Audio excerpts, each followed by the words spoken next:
김현정의 뉴스 쇼.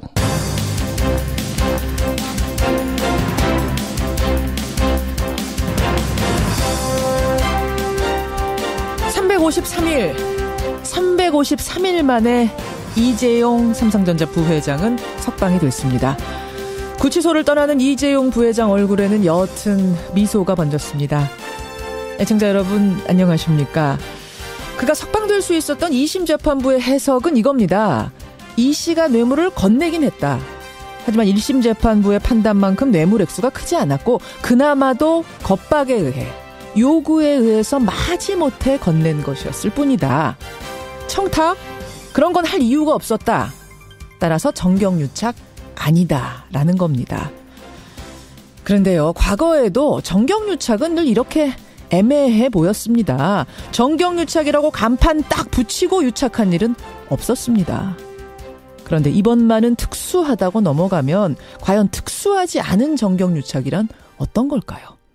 김현정의 뉴스쇼 출발합니다.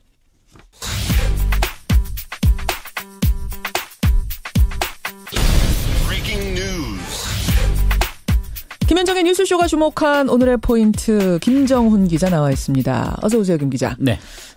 오늘 그 이재용 부회장 석방에 관련된 내용은요, 잠시 후에 박영선 의원하고 좀 자세하게 더 짚어보기로 하고, 일단 다른 포인트 먼저 가죠. 네, 예술단 실은 만경봉호 입항입니다. 네, 북한 예술단을 태운 만경봉호, 오늘 그러니까 우리나라로 내려오는 거죠? 네, 만경봉 92호가요. 예. 오늘 오후 5시쯤에 강원도 묵호항에 들어옵니다. 예. 이게 최대 350명 정도를 수용할 수 있는 대형 화물 여객선이라고 해요.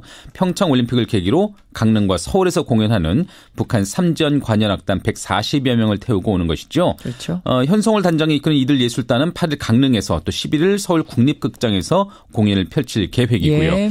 만경봉 95호는 이들 예술단의 숙소로도 활용될 예정입니다. 배가 숙소인 거예요? 네, 거기서 먹고 자고요. 앞서 2002년 부산 아시안게임 때도 만경봉 92호는 북한 응원단을 싣고 온 뒤에 응원단의 숙소로 사용된 적이 있습니다. 그 배군요. 네. 그 배, 만경봉 92호. 문제는 네. 북한 선박의 입항이 지금 사실 대북 제재에 걸린다는 거 아닙니까? 그렇죠. 그 천안함 피격 이후 취해진 이른바 오이사 조치, 그 오이사 조치에 따른 것인데요. 예. 오이사 조치는 북한 선박의 우리 해역 운항을 불허한다 이런 내용을 포함하고 있거든요. 맞아요.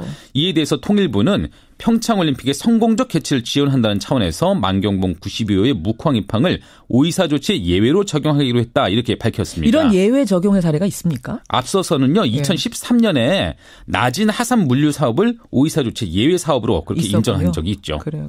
다음 포인트 보죠. 네, 특수활동비 MB가 주범입니다. 예, 뇌물로 쓰인 국정원 특수활동비 그 사건의 주범이 이명박 전 대통령이라는 말이 지금 검찰에서 흘러나온 거죠. 주범이란 단어가. 검찰 수사 결과에 따르면 그렇다는 것이죠. 예. 이명박 정부 국가정보원의 청와대 특수활동비 상납 의혹을 수사 중인 검찰이 어제 김백준 전 청와대 총무기획관을 구속 기소했거든요. 그렇죠. 국정원 측으로부터 총 4억 원의 불법 자금을 받아 챙긴 혐의를 받고 있죠. 예, 예. 그런데 공소장에서 김 전 기획관을 이번 사건의 방조범으로 이 전 대통령을 주범으로 적시를 했습니다. 예. 그러니까 김백준 전 기획관은 처음엔 혐의 내용 자체를 부인했다가 이후에는 이 전 대통령의 지시로 국정원 자금을 보관하고 경력금으로 활용했다 이런 진술을 한 것으로 알려지고 그렇게 되니까 있고요. MB가 주범이 되는 거죠. 네. 네. 이에 따라서 이명박 전 대통령에 대한 조사는 물론 기소가 불가피해졌는데요. 그렇죠. 검찰은 평창올림픽 폐막 이후에 소환 조사하는 방안을 검토 중이라고 하네요. 지금 이 전 대통령 측은 모욕 주려는 짜맞추기 수사다 이렇게 반발을 하고 나섰는데 이거 보겠습니다. 어쨌든 올림픽 이유가 될 것 같아요. 네. 네. 마지막 포인트 가죠. 다시 개헌안 불지피는 청와대입니다. 문재인 대통령 개헌에 대해서 다시 강한 의지를 밝혔습니다. 네, 문 대통령이 정책기획위원회에 정부 개헌안 마련을 지시를 했습니다. 예. 지방선거와 함께 개헌 국민투표를 하려면 시간이 얼마 남지 않았다. 그러니까 국회 합의만 바라볼 수 있는 상황이 아니다. 이런 입장도 밝혔고요. 예. 이에 따라서 개헌 문제가 전국의 핵심 이슈로 자리 잡을 것 같은데요. 아시다시피 자유한국당은 관제 개헌으로 몰아붙이면서 응할 수 없다고 밝힌 상태여서 전국이 냉각될 가능성이 높네요. 여기까지 오늘의 포인트. 김정훈 기자 수고하셨습니다. 네. 서울고등법원은 이재용 삼성전자 부회장에게 1심을 깨고 징역 2년 6개월에 집행유예 4년을 선고했습니다. 1년 동안 저를 돌아볼 수 있는 소중한 시간이 되었습니다. 앞으로 더 세심하게 살피고 열심히 하겠습니다. 박근혜 전 대통령과의 영차 독대는 없었다. K스포츠 미르재단과 동계스포츠 영재센터에 대한 출연금은 뇌물 아니었다. 승마 지원을 위해서 독일 계좌로 돈 예치한 것, 그거 국외재산 도피로 볼 수 없다.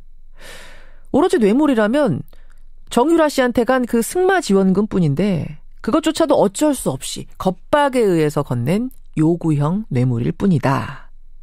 이것이 어제 이재용 부회장에 대한 2심 재판부의 판결입니다. 그러니까 뇌물이 없었던 건 아니다. 뇌물이 있긴 있었지만 1심 판단만큼 그렇게 많지 않았고 그나마 간 뇌물도 어쩔 수 없이 건넨 요구형, 겁박형 뇌물이라는 얘기입니다. 그러다 보니까 집행유예 4년이 나온 거고요. 석방될 수 있었던 거죠. 자, 여러분 어떻게 생각하십니까? 이분은 어떻게 보실까요? 삼성 문제를 오랫동안 추적해온 분이죠. 더불어민주당 박영선 의원 연결해보겠습니다. 박 의원님, 안녕하세요. 네, 안녕하십니까. 네. 어제 2심 판결 어떻게 보셨습니까? 저는 집행유예를 위한 이게 짜맞춘 판결이다라고 보고 있습니다. 집행유예 석방시켜주기 위해 모든 네. 것을 짜맞췄다. 네. 이제 거기에 가장 중요한 것이 이제 뇌물액을 36억 원으로 본 것인데요. 1심에서는 이제 89억 원이었었죠. 예. 그런데 여기서 왜 36억 원으로 본 것이 중요하냐면 50억 원이 넘어가면 집행유예를 할 수가 없게 되어 있습니다. 그렇죠. 그런데 50억 원 미만이면 3년 이하의 징역 또는 집행유예가 이제 가능하게 이제 이렇게 되어 있지 않습니까? 예. 그래서 이 재판의 전체적인 구성을 보면 뇌물 액수를 50억 원 밑으로 일단 낮춰서 집행유예를 해주기 위해서 여러 가지를 짜맞췄다. 이제 이렇게 보여지는데요. 짜맞추기 재판이었다. 네네. 그 가운데에서도 이제 제가 가장 그 반론을 제기하고 싶은 부분이 이런 부분입니다. 그러니까 재판부가 말과 차량을 공짜로 탄 것을 뇌물로 보면서도 구체적인 금액은 산정이 되지 않는다. 이제 이렇게 해서 뇌물 액수를 50억 원 미만으로 낮췄거든요. 그런데 우리가 일반적인 상식으로 봤을 때 내가 말이 타고 싶어서 말을 빌리거나 차량이 타고 싶어서 차량을 빌리면 그것을 어떤 구체적인 금액으로 산정할 수 없다. 저는 이것은 상식적으로는 좀 동의하기가 힘든 부분이다. 그냥 우리 차 빌리게 되면 차 종이라든지 뭐 이런 거에 따라서 렌트비 나오잖아요. 쉽게 말하면. 그렇습니다. 네. 그렇죠. 근데 이걸 산정할 수 없다라고 본 겁니까? 어제 재판부는? 그렇습니다. 그래서 그러니까 이 뇌물 액수를 낮추기 위한 여러 가지 노력을 했다라고 이제 저는 이제 보고 있는 거죠. 그다음에 두 번째는 이제 형량이 가장 무거운 것이 재산 국외 도피죄인데요. 그렇죠. 이 재산 국외 도피죄도 전부 무죄가 되지 않았습니까? 사실은 지금 2심 형량 줄어드는데 핵심이 된 게 이 국외 재산 도피 혐의가 전부 무죄된 이 부분이 제일 핵심이더라고요. 그렇습니다. 네. 그래서 이것을 무죄로 만든 여러 가지 그 논리들이 국민들이 이것을 받아들이기가 저는 이렇게 쉽지 않아 보입니다. 그렇기 때문에 지금 이 정영식 판사에 대한 특별감사 청원 운동까지 일고 있는데 이게 밤새 상당한 그 국민들이 여기에 서명을 했더라고요. 약 4만 명 이상이 지금 서명을 하지 않았습니까? 그래서 이 재판의 후유증이 저는 조금 갈 것 같아요. 알겠습니다. 이제 왜냐하면 이 이재용 재판부를 만든 형사 13부, 이제 형사 13부에 대한 여러 가지 이제 구설수도 있는데요. 이것이 이제 양승태 대법원장이 신설한 부서이죠. 그리고 더군다나 이재용 부회장의 1심 판결이 나올 때쯤에 이제 신설된 재판부인데 여기에 이제 이 정판사가 임명이 된 거예요. 임명이 됐고 또 이 이재용의 2심과 관련된 부분이 여기에 배당이 됐고요. 그런데 이 정판사의 어떤 이제 여러 가지 지금 구설수에 오르는 것 중에 이걸 뭐 정확하게 좀 확인해 볼 필요가 있습니다만은 자유한국당 김진태 의원과 친인척 관계에 있는 것으로 지금 보여지고 있어요. 그런 이야기들이 돌더라고요. 네. 이런 여러 가지 그 정황들이 저는 상당한 앞으로의 그 법원의 위상과 권위와 그런 어떤 잣대에 있어서 여러 가지 구설수를 수반할 수밖에 없는 상황이 아닌가 이렇게 보고 있습니다. 그러면 박 의원님이 의심하시기에는 이 13부라는 곳이 이번 이재용 재판을 위해서 만들어진 곳이다, 기획된 곳이다 이렇게까지도 의심이 드신단 말씀이세요?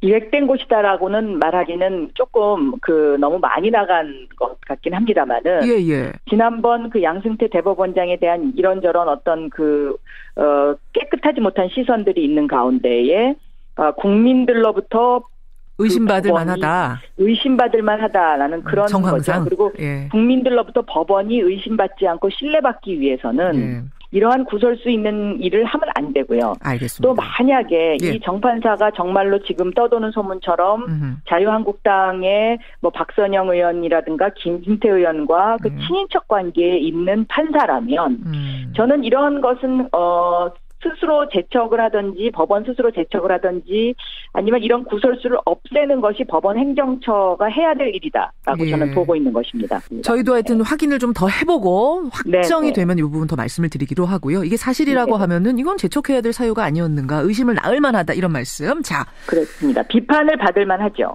네. 그러면요, 지금 삼성 측의 얘기를 좀 제가 반론을 전해보겠습니다. 네. 우리는 청탁할 이유가 없었다, 그 당시에. 현직 대통령이 달라고 하는데 이거 안 줄 수 있겠느냐? 우리한테는 이게 압박으로 느껴졌고 겁박으로 느껴졌기 때문에 마지못해 낸 돈이었다. 이 논리입니다. 어떻게 생각하세요? 저는 굉장히 그 대목에 분노하고 있는데요.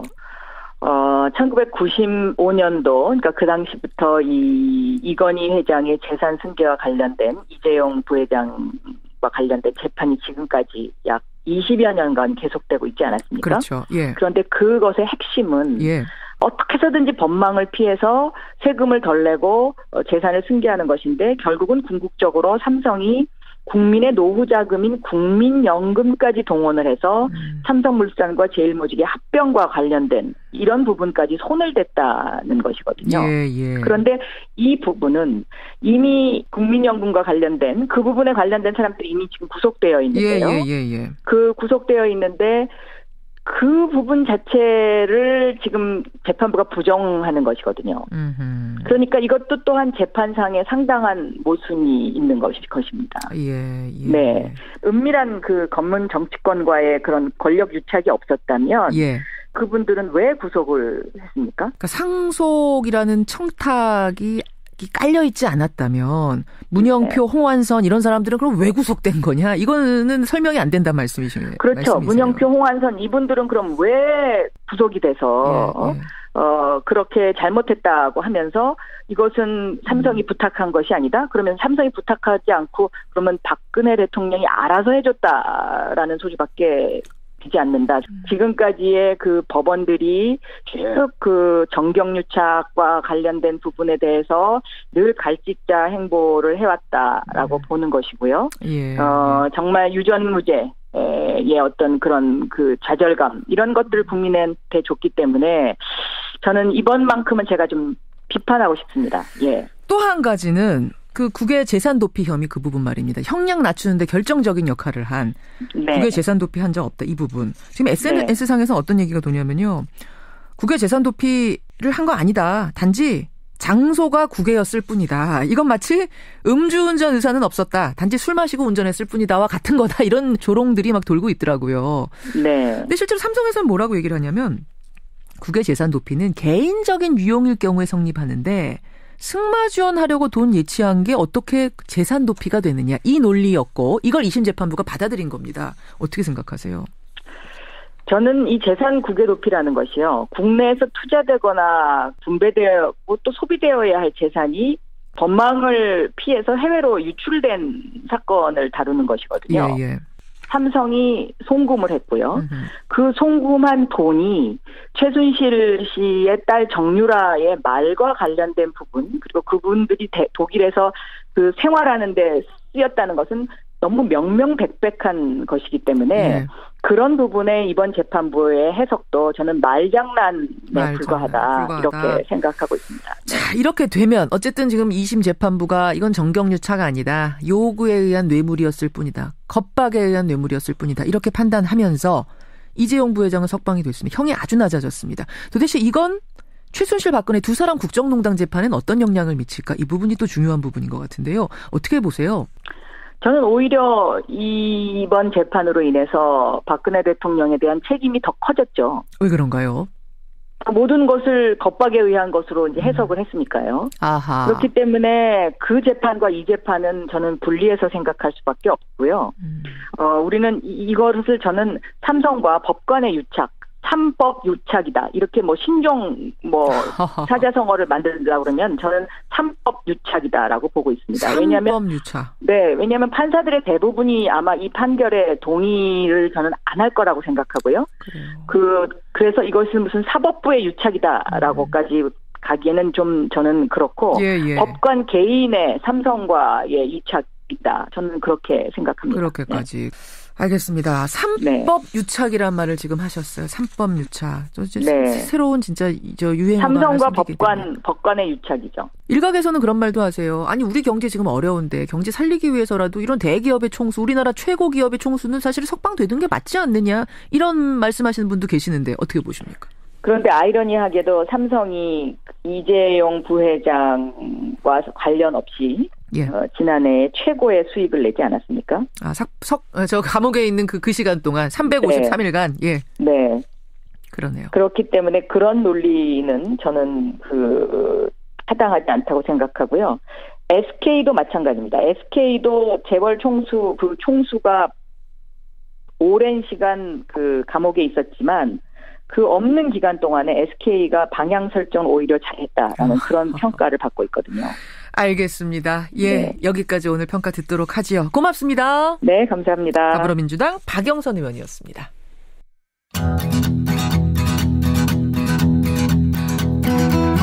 김현정의 뉴스쇼는 청취자 여러분의 참여로 이루어집니다. 트위터, 페이스북, 레인보우 게시판, 그리고 단문 50원, 장문 100원의 유료 문자 샵 1212, 우물정 1212 통해 참여하실 수 있습니다.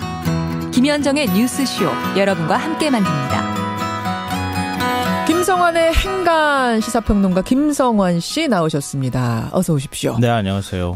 어제 삼성 판결 놓고는 많은 분들이 지금 또 우리 청취자 평론가들이 총출동하셨어요. 여러 가지 평론들 내놓고 계시는데 보내주십시오, 여러분이. 사실 어제 제가 한간할 때 사모법칙이 또 제한되는 거 아니냐 이런 얘기 사실 꺼내려고 했거든요. 근데 미리 재판을 예단할 수가 없어서 차마 드릴 수가 없었는데 그 걱정이 사실은 실현해야 되겠다 이렇게 봐야 될 것 같아요. 현란한 테크니컬한 판결이었습니다. 2257님 이런 지금 평론들 나오거든요. 네. 우리의 시사평론가 김성환 씨는 어떤 거 가지고 오셨습니까?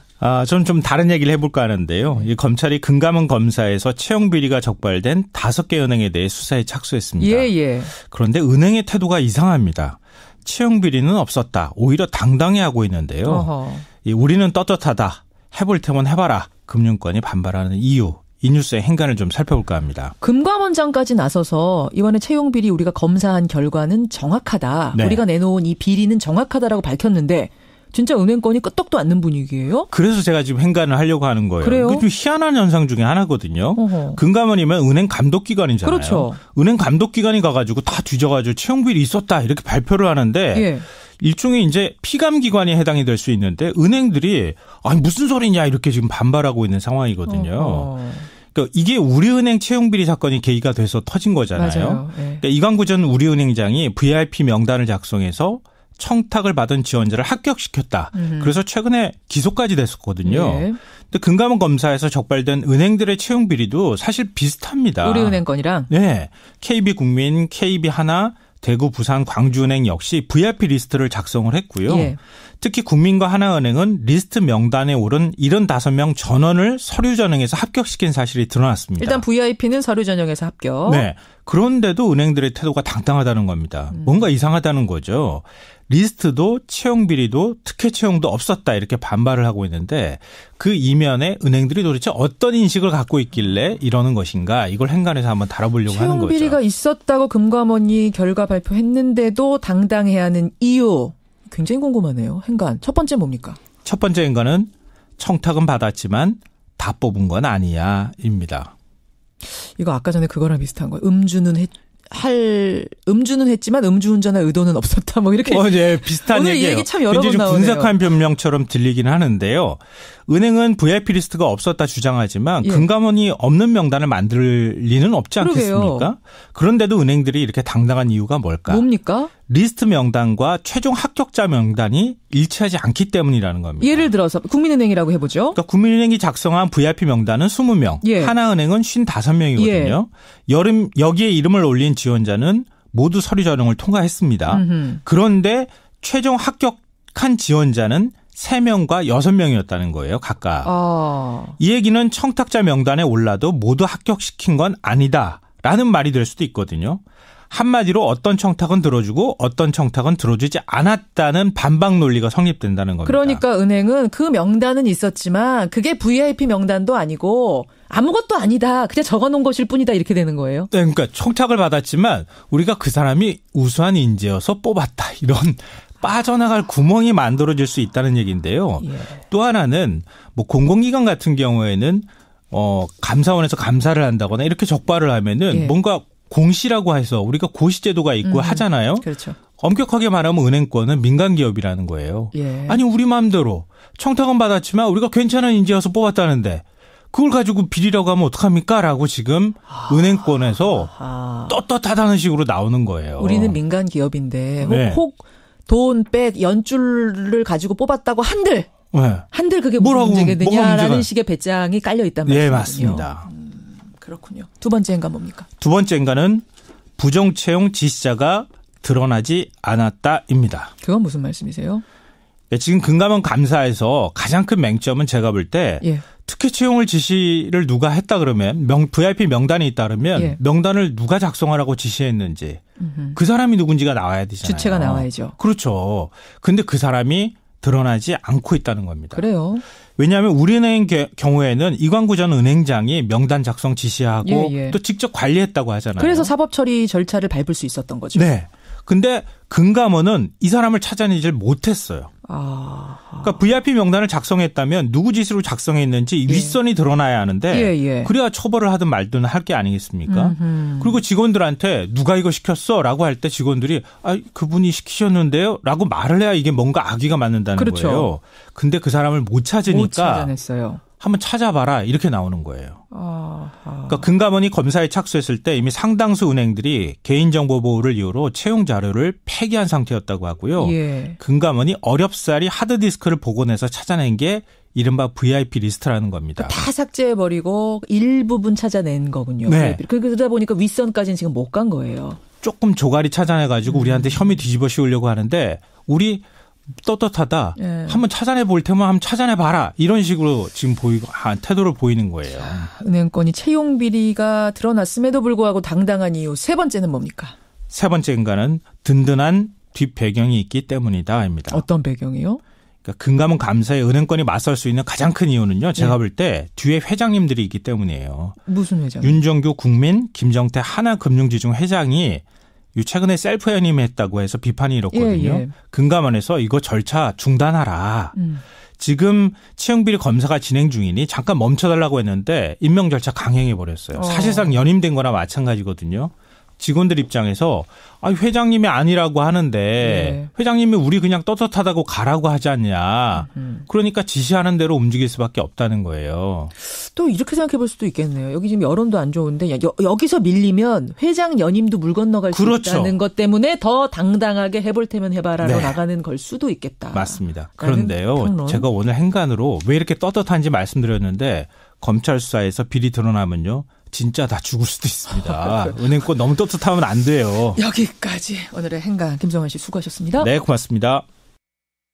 청취자 1513님 은행에 입사한 딸 친구가요. 백으로 입사했다고 얘기를 하고 다닙니다. 그 아빠는 재계 높은 분이라는 씁쓸한 제보 주셨네요. 1부문 닫습니다. 2부로 가죠.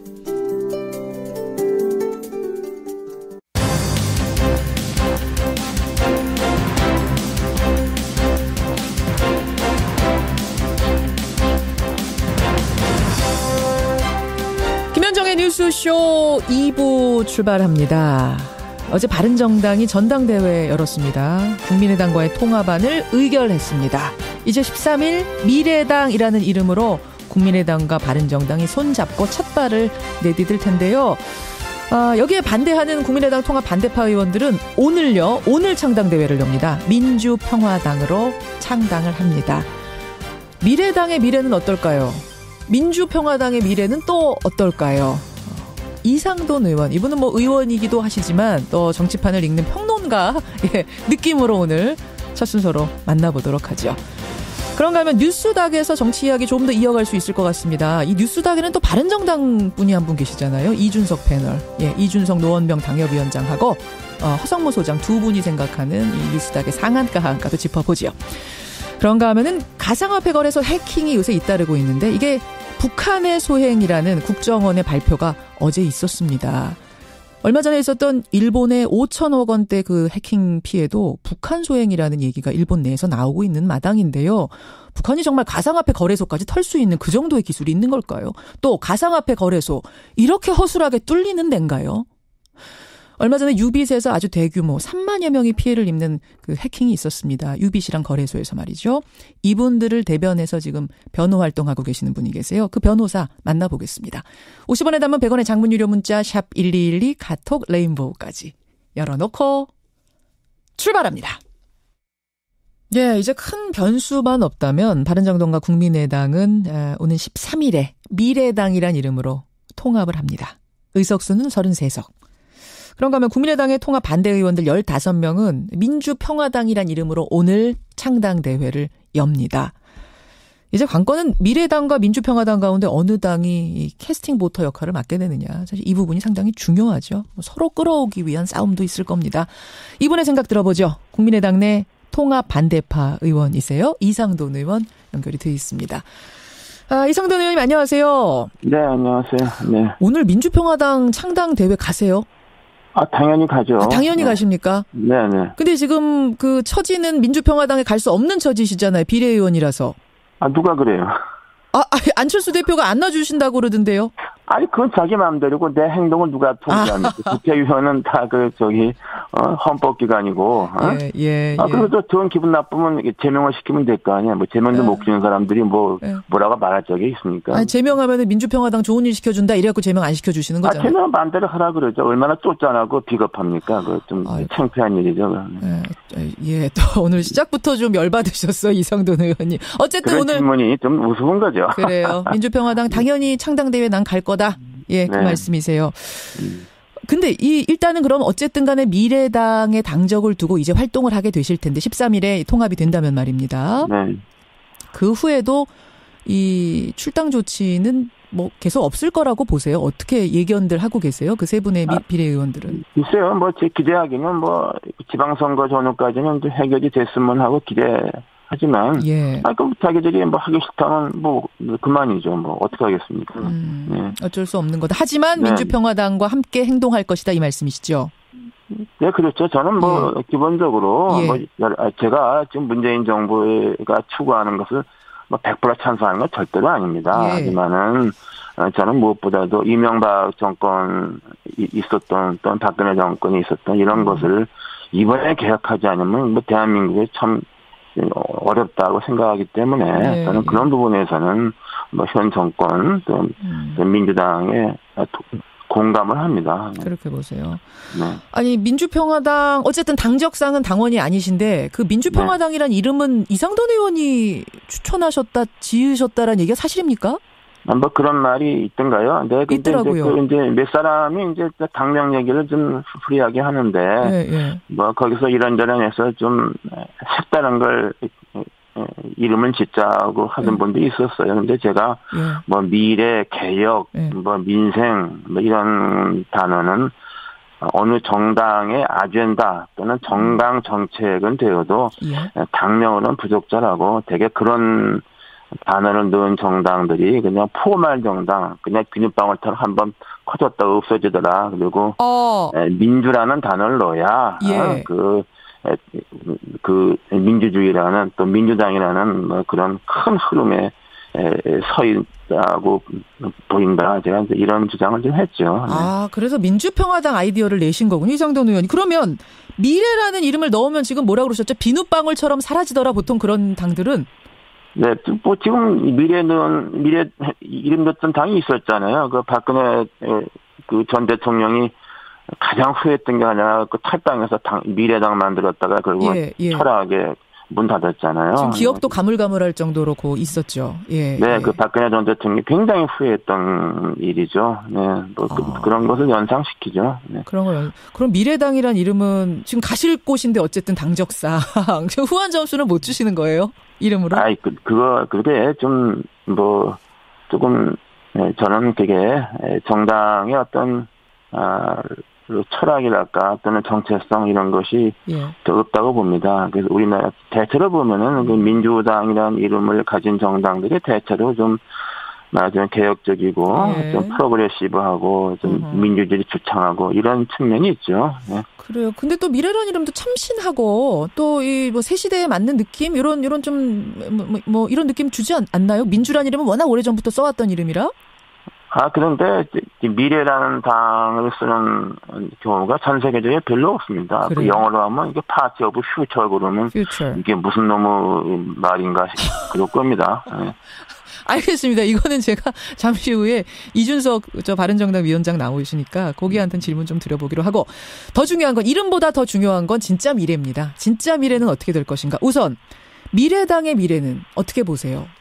저는 이렇게 전국적으로 지지도가 10%가 좀 넘게 됐지만은 소선거구에서 전국적으로 이렇게 10%씩으로 10개 퍼져 있는 것은 소선거구의 당선자를 못 냅니다. 그것은 2016년 총선 때 국민의당이 참 또 겪어본 바가 있죠. 호남 이외에서는 안철수, 김성식 두 사람만 당선되고 여기저기 그냥 말하자면 어부지리를 준 경우가 굉장히 많았습니다.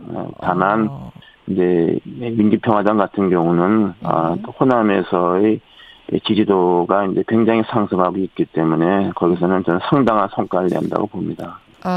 그러니까 호남에 어쨌든 기반을 두고 있었기 때문에 민주평화당은 오히려 이제 안철수 대표를 비롯한 그쪽 분들이 이제 떨어져 나가면서 호남에서 오히려 더 강해질 수 있을 것이다 이렇게 보시는 거고. 네, 지금 안철수 대표가 당대표로 돼 있고 국민의당 간판 가지고서 이번 지방선거 했으면요. 국민의당 완전히 호남에서 참패했습니다. 왜냐 그러면 왜요? 지난번에는 국민의당이란 이름으로 잘 되지 않았습니까? 호남에서 그런데 안철수 대표가 최근에 호남을 배신한 정도가 아니라 완전히 그냥 경멸하고 그랬잖아요. 그랬기 때문에 경멸까지. 그래서 지금 호남에서는 그 안철수 대표에 대한 뭐라 그럴까요? 좀 부정적인 생각, 심지어 어떻게 보면은 적개심까지 좀 생긴 상황입니다. 오히려 그럼 지방선거에서 민주평화당 이란 이름으로 안철수 대표 이쪽 분들 떨어져 나간 것이 더 강한 힘을 가지고 잘 될 거다라고 보시는 그렇죠. 거예요? 당연하죠. 그건 창당 발기 전후에서 그 분위기가 굉장히 달아올랐고요. 근데 미래당도 지금 공동 대표로 갈 가능성이 커 보여요. 유승민 대표는 갈 것 같고 또 한쪽이 중재파였던 박주선 국회부의장. 박주선 국회부의장이 미래당에 가겠다 하신 후에 공동 대표 맡을 가능성이 지금 높아지고 있습니다. 그러면 이분은 호남에 지분이 있는 분이잖아요. 그런데 지금 분위기는 그렇지가 않습니다. 그리고 어떻게 보면은 요번에 미래당으로 안철수 대표 쪽에 가신 분들이 있는데 저도 그분에 대해서는 굉장히 섭섭하게 생각하는데 저는 그분들이 판단을 잘못했다고 봅니다. 어떻게 보면은 이미 4선씩 하고 그래서 호남에서 이 차기 선거를 이제는 좀 접은 분들이 아닌가 싶고 김관영, 권은희 같은 두 재선 의원은 이제는 그 지역은 이제 끝났다고 봐야죠. 지역에서 끝났다. 지금 민심이 그렇다고 보시는 거예요. 네, 그렇습니다. 그렇지만 민주평화당을 향한 비판 이런 거 있습니다. 호남당이 다시 호남당 됐다. 이제는 진짜 호남이라는 지역적 한계를 갖고 있기 때문에 원내교섭단체가 될 수 있을지조차도 미지수다. 그냥 호남의 지역당으로만 머무를 것이다. 오히려 작아져 버렸다. 이건 어떻게 생각하세요? 근데요. 지역당이라고 말씀을 하시는데 지역당도 못 되는 게 더 큰 문제죠. 미래당은 지역당조차 못 되는 신세가 될 거라고 보세요? 저는 미래당에 있는 현직 의원들을 지역구를 하나하나 보세요. 과연 2020년 총선에서 예?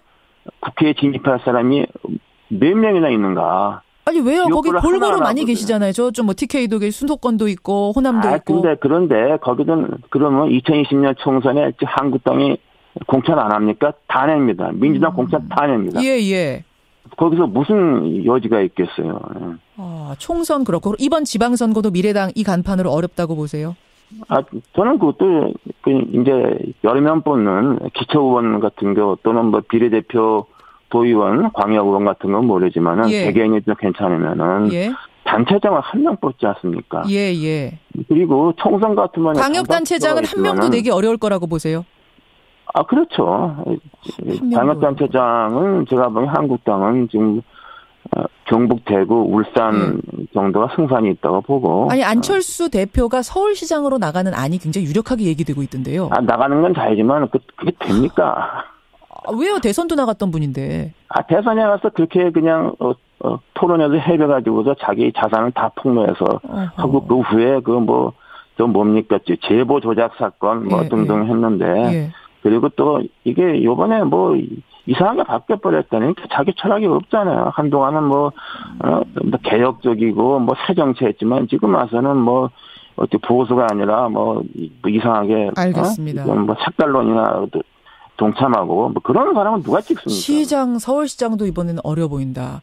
당연히 어렵죠. 그걸 누가 당선된다 보는 사람이 있습니까? 당연히 어렵죠. 이상돈 의원님. 네. 어쨌든 이제 미래당 당원 되시는 건데 이렇게 디스하셔도 돼요. 제가 의사에 대해서 당원된 게 아니지 않습니까? 그건 무슨 당원이란 말씀 마세요. 당원이란 말도 말아라. 그렇죠. 알겠습니다. 내가 원하지 않는. 중요한 거죠. 알겠습니다. 예. 더불어민주당의 추미애 대표가요. 국민의당이 분당한 후에 그쪽에 미래당에 합류하지 않는 분들, 민주평화당 의원들 비롯해서 합류하지 않는 분들은에게 손을 내밀겠다라는 의사 표현을 했습니다. 어떻게 생각하세요? 네, 그런데요. 일단에 가정을 해서 안철수 대표가 이끄는 국민의당이 지방선거를 했다 그러면은 진짜로 호남에서 그야말로 기반이 붕괴됐을 겁니다. 그런데 민주평화당이 이번에 창당돼서 다시 상황이 바뀌었기 때문에 민주당으로 이렇게 건너갈 현역은 저는 없다고 봅니다. 없다고까지 보세요. 없다고까지. 네, 그건 저는 없다고 봅니다. 그리고 이번에 다 창당을 이렇게 하는데 동참을 했는데 그런 이탈자 절대로 안 생깁니다.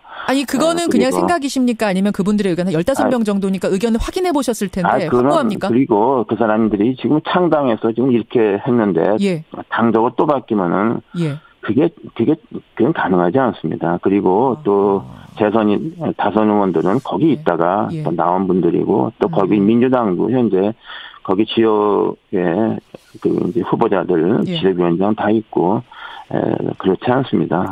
그래서 그리고 또 더 중요한 것은 호남 유권자는 굉장히 정치적으로 성숙하고 전략적 선택을 하는 사람들입니다. 그렇죠. 호남 유권자는 호남에서 두 당이 경쟁하는 구도를 갖는 것을 원합니다.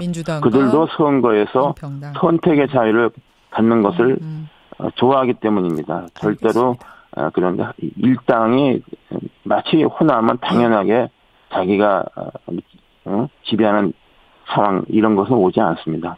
여기까지 오늘 말씀 듣도록 하겠습니다. 이상돈 의원님 고맙습니다. 네. 아직 국민의당이시죠? 이상돈 의원이었습니다.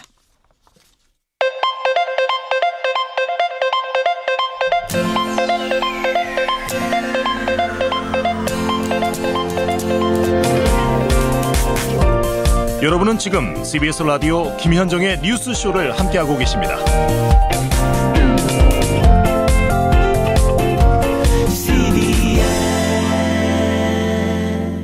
문자가 많이 오네요. 미래당 측의 반론도 궁금하다 이런 분들 계시는데 잠시 후에 뉴스닥에서 이준석 이제 앞으로 미래당이 될 그분이 오시니까요.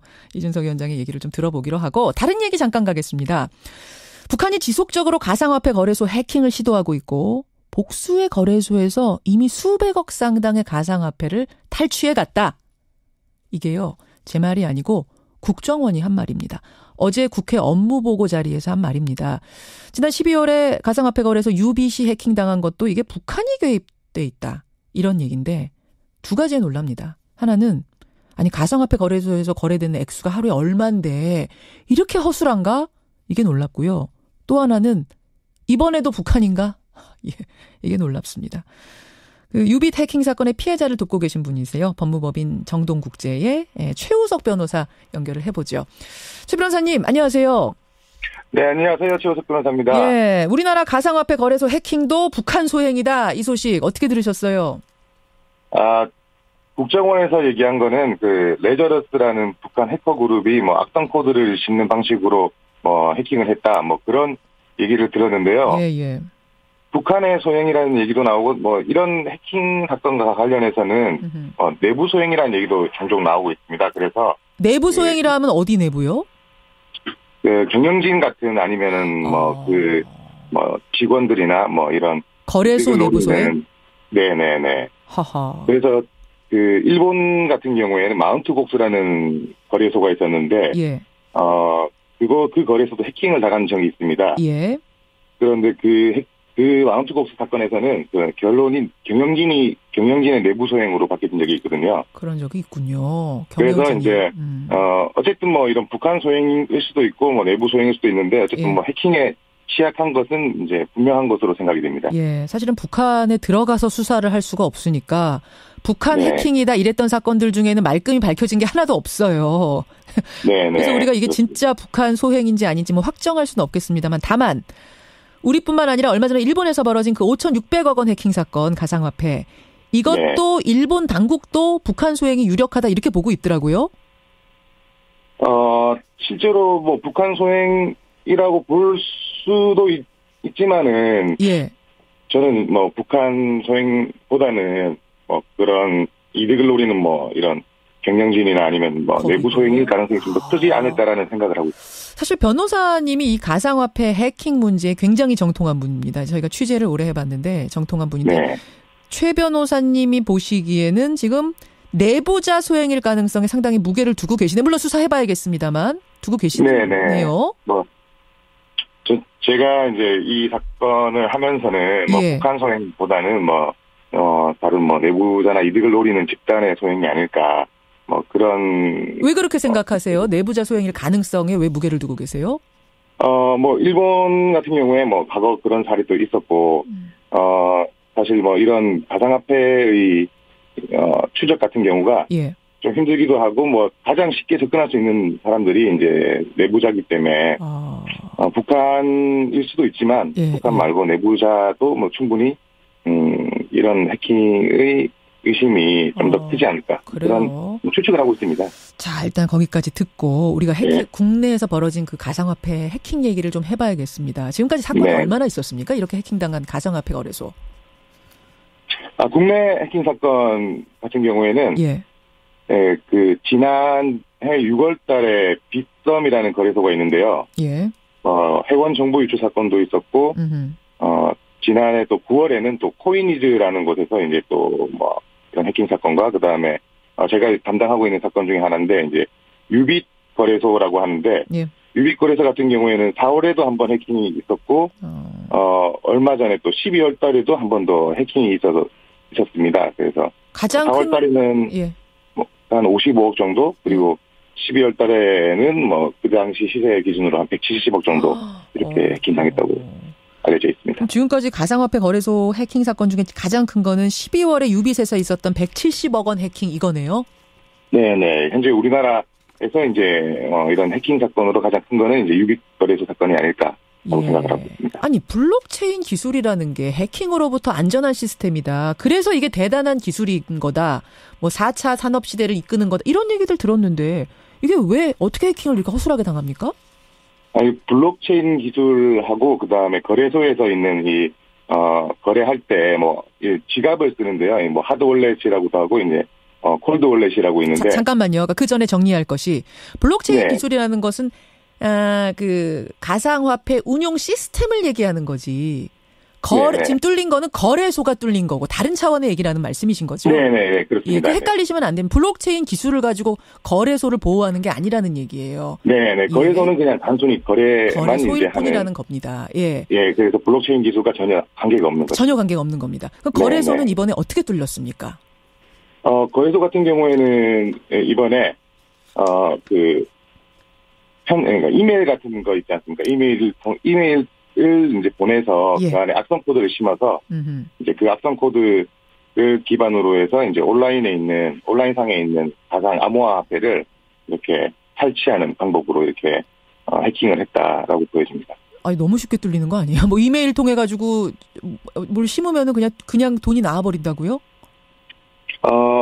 이제 거래소의 그 가상 계좌가 이제 해킹 당하는 것인데요. 예. 보통 이제 국정원에 따르면은 이제 북한이 이제 거래소 신입 직원을 이제 수시로 이제 거래소의 신입 직원이 수시로 뽑힌다는 점을 고려해서 이제 입사 지원서를 위장한 해킹 메일도 이렇게 뿌려서 그 안에 이제 악성 코드를 이제 심어서 해킹을 하는 방법, 그런 방법으로도 이제 해킹을 하고 있는 것으로 이제 알려져 있습니다. 아니 그럼 가상화폐라는 걸 관리할 때 그냥 우리 온라인 세상과 네트워킹이 되는 그런 곳에서 막 그렇게 관리를 하는 거예요. 뽑아갈 수 있을 정도로 따로 이 네트워킹이 안 되는 곳에서 따로 관리를 해야 되는 거 아닙니까? 안전하게?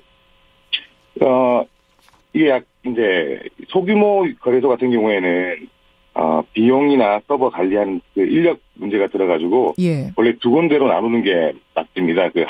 이제 온라인상에 관리하는 것과 그 다음에 콜드 월렛이라는 그 비온라인상에 관리하는 게 있는데 이렇게 콜드 월렛과 하드 월렛을 왔다 갔다 할 때 인력과 비용이 이렇게 많이 좀 들기 때문에 작은 거래소 같은 경우에는 이제 하드 월렛 비중이 많은 상태에서 이제 거래소 운영을 하고 있습니다. 하드 월렛, 콜드 월렛 이 이야기를 잠깐 해야 될 것 같은데요. 저도 이거 들어봤습니다만, 그러니까 하드 월렛, 월렛이라는 건 여러분 주머니잖아요. 월렛 그 지갑 안에 들어있는 것들은 언제라도 빼서 쓸 수 있도록 빨리빨리 거래가 가능하도록 조금 떼어놓은 돈인 거고. 그렇죠. 콜드 월렛에 담아놓은 돈들은 유동이 금방금방 되지 않기 때문에 안전하게 따로 온라인하고 분리시켜서 놓는 그 서버에 놓는 그 지갑인 거죠. 네네, 맞습니다. 예. 근데 그거를 편하게 빨리빨리 하기 위해서 핫 월렛에다가 많이 담아놓은 거예요? 네네. 거래소라는 게 이제 거래라는 게 즉각 이렇게 일어나야 되기 때문에 소규모 거래소 같은 경우에는 한정된 인력으로 이제 운영을 하다 보니까 이제 핫월렛 비중을 높여서 이렇게 인력이나 이제 비용 시간의 이제 부담을 줄이는 방법으로 하다 보니까 조금 온라인상에 많은 해커들의 이제 해킹에 취약한 점이 발견되고 있습니다. 그러면 그 유빅 같은 경우에는 피해자가 3만 명이라고 들었는데 이분들 구제는 됩니까? 원래 그 은행 같은 경우에는 예금자 보호법이나 이런 게 있는데 현재 이 암호화폐 관련된 거래소에 고객들이 보호될 수 있는 방안은 현실적으로는 이제 없는 것으로 없어요. 그래서 거래소 같은 경우에 보험이 가입되어 있거나 그러면은 조금 좀 상황이 나아질 수가 있는데 아니면 민사소송법에 따라서 이제 불법행위 책임이나 채무불이행 이런 일반 법리를 통해서 이제 그 채권을 이제 회수하는 방안 그런 방법밖에 없는 것으로 알고 있습니다. 야, 참 막막한 일이네요. 가상화폐 거래소 하면은 굉장히 보안이 탄탄할 줄 알았는데 그냥 이메일 이용해서도 해킹이 될 정도로 이렇게 허술했다는 게 좀 놀랍기도 하고요. 알겠습니다. 대책도 필요해 보입니다. 여기까지 말씀 듣죠. 고맙습니다. 네, 감사합니다. 유빗 피해자들을 지금 법률 대리인을 맡고 계시는 분이세요. 최우석 변호사였습니다.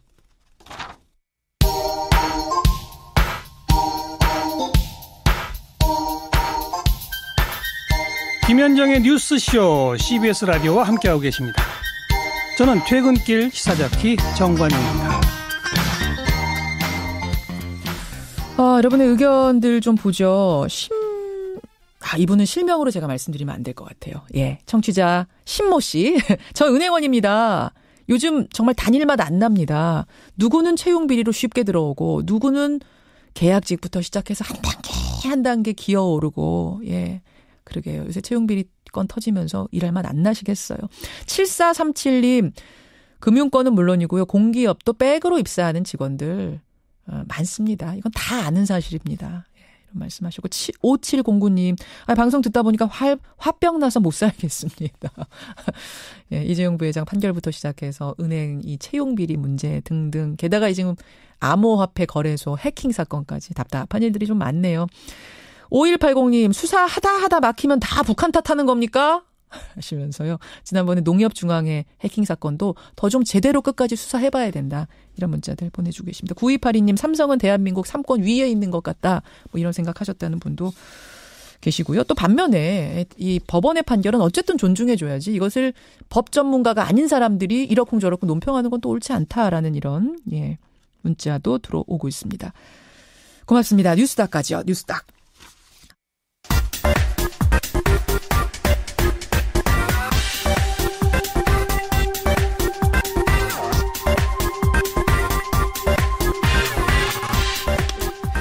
예, 미국엔 나스닥, 우리나라엔 코스닥이 있다면 뉴스쇼에는 뉴스닥이 있습니다. 뉴스쇼 증권시장 뉴스닥 세미래정책연구소 허성무 소장님 어서 오십시오. 예, 안녕하세요. 예, 바른정당 이준석 노원병 당협위원장님 어서 오십시오. 네, 안녕하세요. 이준석 위원장 괜찮으세요? 아니, 저 괜찮죠. 왜요? 괜찮다면서 머리 긁고 그러세요? 잠이 부족해가지고. 멋쩍어 하세요? 앞에서 네. 이상돈 의원이 네. 이제 어쨌든 미래당으로 당적은 가게 될 분인데 네. 물론 지금 마음과 몸은 다 딴 쪽에 가 계시지만 어쨌든 비례위원이기 때문에 가야 될 그분이 네. 미래당에 대해서 신랄하게 비판했습니다. 이름부터 틀렸다. 미래 이런 이름 쓰면은 비눗방울처럼 사라지는 당들이 대부분이었다. 뭐라고 답하시겠습니까? 저는요 이상돈 의원님하고는 특수한 관계인 게 네. 예전에 새누리당 당명 지을 때 같이 지었어요. 네. 그러니까 뭐 그런 부분에 대해 가지고 뭐 하나하나 제가 대응하긴 좀 죄송하고요. 허성무 소장님도 세미래정책연구소 사시잖아요. 그러니까 이게 그런데 연구소 이름에 미래가 들어가 있네요. 뭐 그렇게까지 뭐 부정적으로 볼 만한 사안은 아닌 것 같습니다. 당은 아니에요, 저기는. 뭐 미래란 단어가 이렇게 부정적인 그런 느낌을 주는 단어는 아닌 것 같습니다. 소장님 한 말씀 하시죠. 예, 갑자기 제 연구소 이름이 나와서 깜짝 놀랐어요. 예. 이상돈 의원이 보시기에는 네. 미래라는 이름을 당에 넣는 건 정당에 넣는 건 적절치 않아 보였다. 그렇습니다. 지금까지 우리나라의 정당명에는 대개는 이제 민주라든지 예. 정의라든지 예. 그다음에 이제 우리 평화, 평화, 국호, 우리나라 대한민국과 다 관련된 국호가 예. 많이 들어갔는데 한국. 예. 그런 게 없는 이제 당명에 대한 그런 뭐 지적들은 많이 있었던 게 사실입니다. 그런데 이번에 이제 미래당은 그런 지적을 받을 수 있지만은 민주평화당을 만들었지 않습니까? 예, 예. 근데 민주평화당은 뭐 이상돈 의원도 좀 전에 인터뷰하는 거 제가 라디오 밖에서 들었습니다. 예. 이분 같은 경우에는 이제 이게 호남당 이야기에 되니까 호남당마저도 지역당마저도 안 된다고 미래당을 비판을 하셨는데 네. 과거에 평화민주당이라고 있었습니다. 있었죠. 예, 그 김대중 대통령이 1987년에 예. 대통령 후보로 나서면서 만든 당인데요. 예, 예. 이번에 민주평화당을 만드는 걸 보면서 평화민주당의 후신이다 하는 그런 느낌을 저는 개인적으로 굉장히 많이 받았습니다. 그것은 이제 호남 유권자들한테 어떤 그 향수를 불러일으키면서 각인시키려고 하는 그런 당명이 의도가 있었던 게 아니냐. 저는 그렇게 봅니다. 그렇게 볼 수 있게 6948님이 문자 주셨는데 평화민주당이 이분도 떠오르셨대요. 그래서 평화민주당이 거꾸로 해놓은 거 아닌가 이런 생각이 드셨다. 원래 당명 지을 때요. 저도 이제 당명 짓는 걸 한 3번 정도 옆에서 지켜보게 되는데 뭐 새누리당, 바른정당, 그다음에 미래당 지켜보게 되는데 사실 여러 아이디어가 나오게 되는데요. 사실 미래당 같으면은 열린우리당과 비슷한 당명에 대한 도전이죠. 그러니까 보면은. 그걸 떠올리면서 당시에는 이제 롤모델처럼 파격이다라고 느낄 수 있는 당명을 정한 것이고 그거 외에 이제 바른정당도 약간 그런 시도였고 나머지 이름들 같은 경우는 보통 아까 허 소장님 말씀하신 것처럼 키워드들 재활용해서 만든 경우가 많은데 사실 어느 것이 낫다 하긴 좀 어려운 게 우리나라 정당들의 수명이라는 게 길지가 않거든요. 그렇게. 그래서 오래 가지도 않으니까. 네, 그래서. 알겠습니다. 예. 그러니까 아까 전에 비눗방울이라는 평론에 대해서 지금 재활용으로 응수하셨어요. 아니, 저랑 같이 새누리당 이름 지은 분이라니까요, 제가. 자, 이름 얘기는 여기까지 상한가, 하한가 가보겠습니다. 상한가부터 가보죠. 허성무 소장님. 예, 뭐 지금 올림픽 때문에 온 나라가 더들썩한데요. 이 올림픽에 이제 외국에서 기빈들이 많이 오는데 북한을 대표해서 김영남 북한 최고인민위원회 상임위원장이 왔습니다. 온다고 합니다. 이분 뭐 우리 국민들한테 너무 익숙한 분이죠. 그렇죠. 근데 이제 처음 오시는 건데. 처음이네요. 정말 익숙한데 처음이네요. 그럼 많이 온 것 같습니다. 그러니까요. 왜냐하면 이제 이분이 사실은 뭐 그 김대중 대통령이 방문했을 때나 노무현 대통령이 북한을 방문했을 때 사실은 이제 국가 수반 자격으로 맞이도 하고 회담도 하고 그랬던 적이 있거든요. 그렇다 보니까 이제 북한 하면은 수많은 권력자들이 떠오르지만 변함없이 자리를 유지하고 있는 권력자 중에 한 명이죠. 3대째잖아요. 3대째. 김일성, 김정일, 김정은까지입니다. 나이 90. 나이 90이고요. 이분이 이제 그 러시아대 외교학과를 졸업해서 외교관 출신이에요. 그러다 보니까 이게 이제 권력에 아마도 20, 30대 젊은 나이에 북한의 50년대, 60년대 초에 그런 피비린내 나는 그런 그 정파투쟁이 있었거든요. 숙청이 있었습니다. 그런 것들을 보면서 아주 정권에 충성하고 살아남는 법에 대해서 잘 알고 있는 분이 아닌가. 그래서 3대에 걸쳐 충성을 했고 그러다 보니까 3대에 걸쳐서 이분에 대한 신뢰도 굉장히 높을 거라 봐요. 그래서 우리 언론에서는 그냥 얼굴마담이고 실권이 없다 이렇게 이야기하지만 상당한 수준의 권력 핵심의 실권자이고 신뢰가 없다면은 국가를 대표하는 자리에 이렇게 수십 년 동안 앉혀놓을 수도 없고 또 지난번 베이징 올림픽, 소치 동계 올림픽에 다 그때 대표단을 입고 국가대표로 갔거든요. 맞아요. 그 이번에도 그런 국가를 대표하는 대표자로서 오기 때문에 상당한 내용이 있을 수 있다. 저는 오히려 이렇게 예측을 하고 이분이 한국에 와서 어떤 행동을 보이고 누구를 만나고 어떤 대화를 하느냐 이것이 이제 바람 앞에 촛불이 그래도 뭐 이렇게 비닐이라도 커튼을 쳐주는 그런 대화의 국면으로 조금 발전할 가능성 그런 걸 엿보고 있습니다. 상한가 김영남 위원장. 이준석 위원장의 상한가 누굽니까? 저는 그 대응되는 인물 있죠. 마이크 펜스 미국 부통령을 잡았는데요. 사실 미국의 부통령이라는 건 저도 미국에서 유학을 하면서 한 4년 살아봤지만은 부통령에 대한 기사 한 줄도 본 적 없습니다. 제가. 그래요? 네, 미국에 있으면서. 부통령인데? 그러니까 이 명칭만 부통령이지 사실 이제 부통령은 실질적인 역할이 상원 의장 역할이랑 승계 대통령 정도, 그러니까 대통령 유고시 승계 대통령 정도로 이제 인지되어 있는 경우가 많고 실제 영향력이라는 거는 국무장관이나 아니면은 국방장관에 비해 가지고도 좀 약하다. 그래요, 그러니까 부통령이. 실제로 어떤 상황이냐면 부통령 같은 경우에는 소위 말하는 안보 관련 보고도 개선상이 없다. 그러니까 예를 들어 국방장관이 뭔가 대통령에게 안보 관련을 보고할 때도 보면 라인에 없다. 부통령의 보고할 의무가 없는 그래요. 거예요. 그러니까 펜스 부통령 같은 경우도 물론 뭐 정치인으로서 성공한 분이지만은 이런 정보라는 게 좀 부족하다 보니까 이번에 오기 전에 그래가지고 알래스카에 이제 미군기지 들려가지고 뭐 사드나 이런 거에서 교육받고 온다는 거 아닙니까? 맞아요. 그러니까 그 정도로 지금 이제 펜스 부통령 같은 경우에는 실권은 좀 없는 상태이고 저는 김영남도 마찬가지라 보는 게요. 이게 의전상으로는 이분이 뭐 굉장히 높은 서열이 있다고 하지만 수반입니다. 그러니까요. 근데 우리가 뭐 예를 들어 한국에 뭐 해외 지도자 방문했을 때 예를 들어 영국이 엘리자베스 여왕이 온다 그러면은 굉장히 격이 높고 우리가 잘 대접해야 되는 상대인 건 맞지만은 그분이랑 외교를 논하고 할 건 아니지 않습니까? 그 정도로 보세요. 그러니까 저는 사실 김영남이라는 이런 상징적 인물, 펜스 부통령이라는 상징적 인물이 의미하는 바가 있다고 보기 때문에 의미를 완전 없다고 보지는 않겠습니다만은 이번에 그래서 북한은 김영남 위원장을 보내면서 상당히 예를 갖춘 겁니다.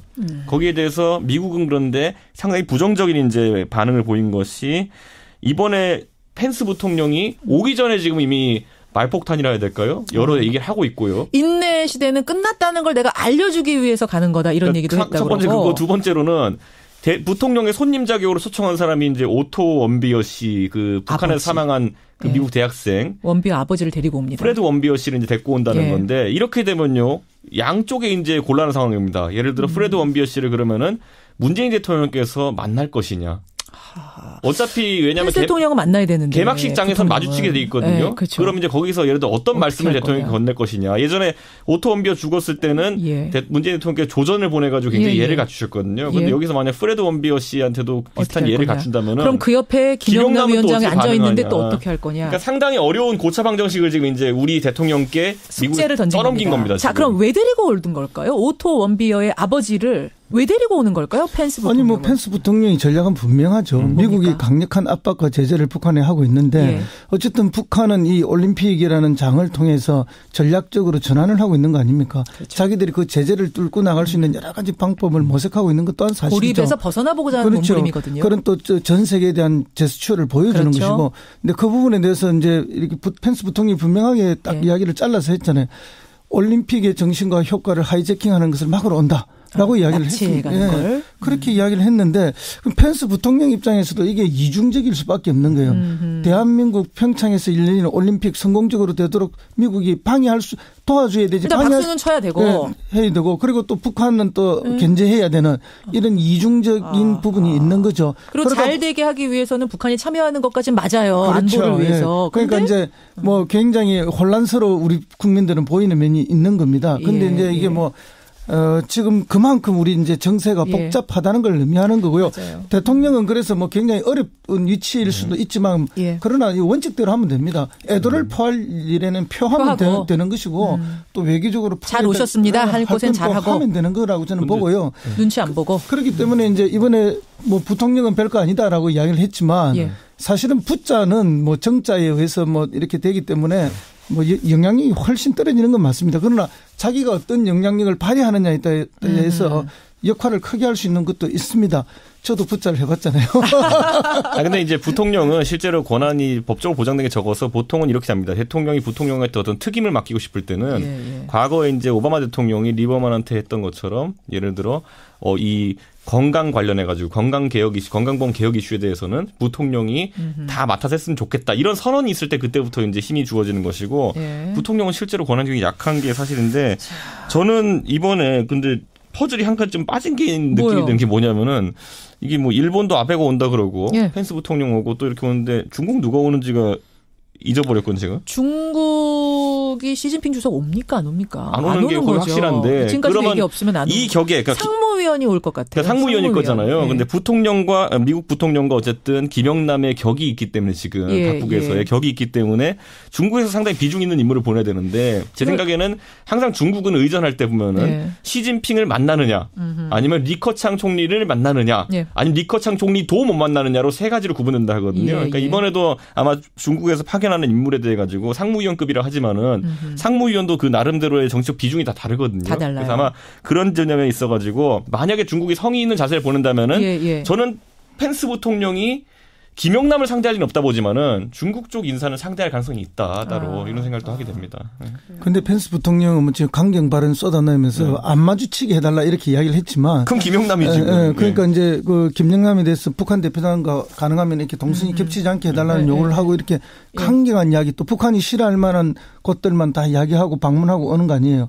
그럼에도 불구하고 미국이 이렇게 강경할 때는 항상 물밑으로 대화를 진행하고 있다는 것을 우리가 늘 봐왔잖아요. 경험적으로. 바로 그겁니다. 그래서 바로 저는 이렇게 오히려 너무 강경한 태도는 이면에 있어서의 접촉 가능성을 열어놓고 있는 것이 아닌가. 저도 사실은 이렇게 압박을 지금 북한을 이렇게 대놓고 압박하는 이 모습은 결국 대화로 나와라 그 마지막까지 왔다는 느낌이 들거든요. 그렇습니다. 그래서 이제 뭐 김영남에 대해서 이런저런 평가를 할 수는 있지만 나쁘게 보면은 뭐 얼굴마담이고 자기가 살아남기 위해서 처세를 자랑하는 북한판 기름장어다 이렇게도 볼 수 있지만 저는 뭐 극강의 정치력을 가진 북한의 실권자 중에 한 명이다 봅니다. 일단 공식으로 회동은 안 잡혔어요. 안 잡혔기 때문에 안 만날 겁니다. 공식으로는. 근데 비공식 접촉, 대화, 북미 간에 있겠습니까? 평창에서 있을 수 있을까요? 평창에서는 없을 것이고요. 저는 비공식 채널은 지금까지 항상 어떤 시점에도 존재와 있을 거기 때문에 여기 와서 뭐 예를 들어 펜스 부통령과 김영남이 뭐 귓속말을 해야 되는 상황으로 오지 않을 것이다 봅니다. 저는. 동선 안 겹치겠네요. 그럼 결론은.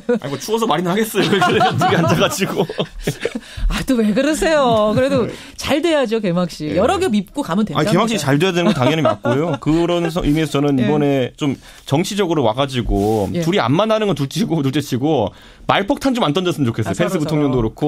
뭐 가까이 오기 전에는 각국에서 할 수 있겠지만은 우리 공항에 딱 내리는 순간부터는 좀 조용히 하고 있었으면 좋겠어요. 그럼요. 당연하죠. 근데 평화만 얘기해야 됩니다. 미국이 지금 계속 뭐 말폭탄도 던지고 뭐 그다음에 또 마치 공격을 할 것처럼도 하고 이렇게 했지만 실제 이제 뭐 어제 미국 상원에서도 그 부분에 대해서 대통령에게 강력한 이야기를 했지 않습니까? 그런 것처럼 미국도 전략이 좀 오락가락하는 느낌도 있고요.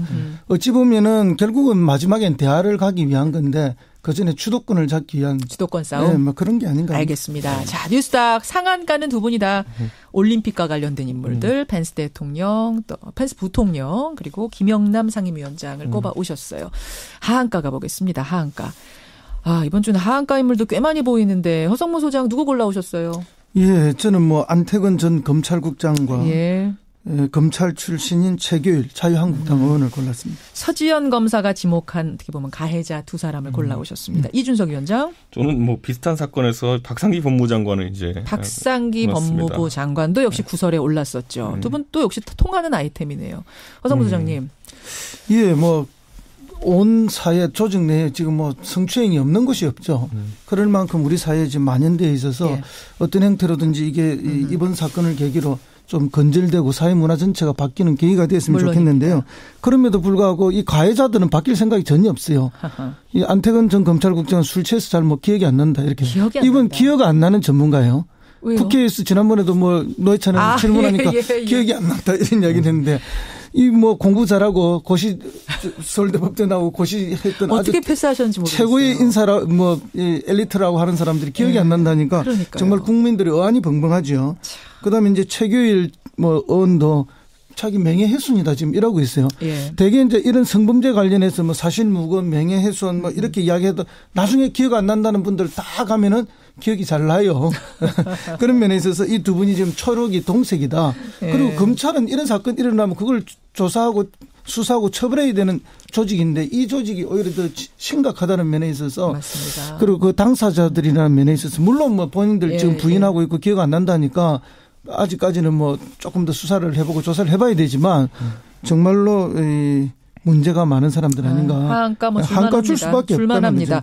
그런데 그 어떻게 보면 유탄을 맞은 게 이제 박상기 법무부 장관 아닌가 싶어요. 그러니까 박상기 법무부 장관은 솔직히 이 일이 있어가지고 굉장히 해결자 역할을 할 수 있는 분이었는데 우리가 이제 적폐청산이라고 하면서 그 안에 이제 사법개혁이라든지 검찰개혁이라는 걸 놓고 이제 하고 있고 박상기 법무부 장관 그 일을 하기 위해 가지고 이제 소임 받아서 장관하고 계신 거예요. 이번에 임명이 된 사람 아닙니까 새로? 그렇죠. 그런데 이번에 예를 들어 뭐 이런 성추행 문제나 이런 것들 양성평등 문제 같은 경우도 적폐에 해당되는 문제임에도 불구하고 그걸 처리하는 과정 속에서 뭐 신뢰감을 주는 형태로 행동하지 못했다는 것 때문에 과연 이분이 그럼 앞으로 있을 검찰 개혁에 있어가지고 기대했던 것만큼 이제 공정하게 전격적으로 할 수 있겠느냐에 대한 그거에 대해서 이제 물음표가 던져진 거거든요. 그러니까 이 박상기 법무부장이 갑자기 떠오르게 된 게 서지현 검사의 지금은 사임을 했습니다만 첫 변호사 그렇죠. 김재란 변호사가 나와서 이번에도 요 폭로하기 전에 박상기 현 법무부 장관한테 얘기를 했는데 그렇죠. 묵살당했다 지금 이렇게 되면서 얘기가 커진 거잖아요. 허 소장님. 근데 사실관계가 서로 좀 주장이 엇갈리고 막 그러더라고요. 뭐 그럼에도 불구하고 어쨌든 뭐 그 전에 이메일 보낸 거 맞고 또 뭐 조사가 있었던 것도 맞는 것 같은데 저는 이제 방금 이 의원이 지적한 것처럼 그런 면에 있어서 약간의 뭔가 석연찮은 점이 있는 건 사실입니다. 그래서 그 역할을 충분히 현 법무부 장관이 잘하고 있는가 하는 부분에 대해서 이제 걱정하는 바도 있고 또 동시에 하나의 걱정이 이게 혹시 그 법무부 장관이 아직도 법무부 내에서 이 검찰 뿌리 깊은 조직들 장악이 완전히 안 된 건 아닌가. 조직 장악이 안 된 건 아니냐라는 소문들이 사실은 뭐 있었어요. 그리고 노력을 굉장히 하고 있다라는 얘기도 들었는데 그렇죠. 혹시 또 그런 문제 아니냐. 예. 그리고 이제 안태근, 최규일 이런 분들의 뿌리가 얼마나 검찰 내에 강하게 박혀 있겠습니까. 이제 그런 분들의 어쨌든 그 뿌리들이 이 알게 모르게 작용을 해서 이 법무장관이 이렇게 실수를 하는데 실수를 유인해낸 것이 아닌가 하는 그런 생각도 떨칠 수가 없는 아침입니다. 제가. 그래요. 예. 저는 근데 이번에 박상기 장관은 어쩌다 보니까 투콤보로 이제 맞은 건데 사실 이게 사람이 뭐 욕먹는 이유와 책 잡히는 이유는 두 개가 다르거든요. 그렇죠. 그런데 이제 박상기 장관 같은 경우에는 과거 이제 비트코인 정책 관련 발표에 의해 가지고 문재인 대통령이 질책도 한번 듣고 이런 상황 속에서 대중의 관심이 집중된 상황 속에서 이번에 서지현 검사 일을 제대로 처리 못했다는 얘기가 되면서 이게 사실 두 개가 엮이면 안 되는 일인데 굉장히 최근에 주목받는 인사가 되면서 지금 경질 위기까지 놀린 것으로 이제 보입니다. 저는. 그래요. 예. 오늘 미투 운동으로 연관된 그래서 하한가를 맞은 세 사람 이름 올려주셨는데 청취자 강진님이 미래당 이거 빵집 이름이 좀 연상된다. 이거 이 얘기가 당 안에서 혹시 나와요? 아니요. 저는 근데 아까 이상돈 의원이 하신 말씀 중에 박근혜 대통령이 옛날에 미래연합이라는 당을 만들었다는 건 저도 지적했는데 그거 되게 심각하게 받아들이더니만은 중간에 이제 밀어붙이더라고 어떤 분이요. 이제. 아니 그래 미래당하고 이렇게 당 이름 두 개 놓고 할 때 그 바른 국민당하고 미래당 할 때 미래당 빵집 이름이다 이래가 안 된다라고 주장한 그 소속 의원들도 있잖아요. 그게 보도에 나왔어요. 근데 제가 아까 말씀드렸지만 새누리당 이름 지어본 사람으로서 저도 압니다. 누리는 심지어 사전에 보면 메뚜기란 뜻도 있습니다. 그러니까 이게 그렇게 하나씩 파고 들어가면은 이름 못 지어요? 이름 못 짓습니다. 오늘 하여튼 여러분들이 가장 관심 많으신 거는 정당 이름이었다는 거 전해드리면서 두 분과 인사 나누겠습니다. 오늘 상한가 그리고 허 소장님한테 질문 하나 들어왔어요. 아까 부자 들어가는 거 해보셨다고 그러는데 뭐 해보셨습니까? 이 질문. 그래요. 부지사지. 경상남도에서 정무부지사 했어요. 정무부지사 하셨어요, 이분. 유명한 분입니다. 두 분 고생하셨습니다. 고맙습니다. 감사합니다. 감사합니다. 예, 뉴스닥 세미래정책연구소 허성무 소장, 바른정당 이준석 노원병 당협위원장이었습니다. 청취자 김범수님, 오늘도 제주는 겨울 왕국입니다. 지금도 눈이 오고 있네요. 예. 동계올림픽은 제주에서 개최해도 될 것 같습니다. 라고 할 정도로 제주분들 눈 때문에 고생하고 계시네요. 제주에 계신 분들 안전운전하시고요. 제주가 눈폭탄을 맞았다면 지금 뉴욕 증시도 폭탄을 맞은 듯합니다. 다우지수가 4.6%, 나스닥 3.7%가 급락하면서 패닉 상태에 빠져 있다. 뉴욕 증시가 패닉 상태에 빠져 있는 상태입니다. 탄탄한 경제 펜터멘탈을 확신한다라는 백악관 측 발언도 이 분위기를 살리지 못하고 있다는 이런 속보 전해드리면서 저는 인사드리죠. 내일 아침 7시 반에 돌아오겠습니다. 고맙습니다.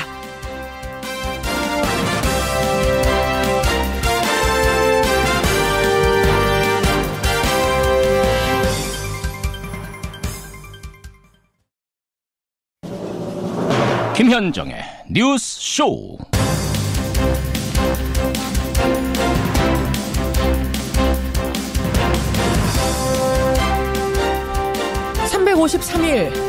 (353일) 만에 이재용 삼성전자 부회장은 석방이 됐습니다. 구치소를 떠나는 이재용 부회장 얼굴에는 옅은 미소가 번졌습니다. 애청자 여러분 안녕하십니까? 그가 석방될 수 있었던 2심 재판부의 해석은 이겁니다. 이 씨가 뇌물을 건네긴 했다. 하지만 1심 재판부의 판단만큼 뇌물 액수가 크지 않았고 그나마도 겁박에 의해 요구에 의해서 마지못해 건넨 것이었을 뿐이다. 청탁? 그런 건 할 이유가 없었다. 따라서 정경유착 아니다 라는 겁니다.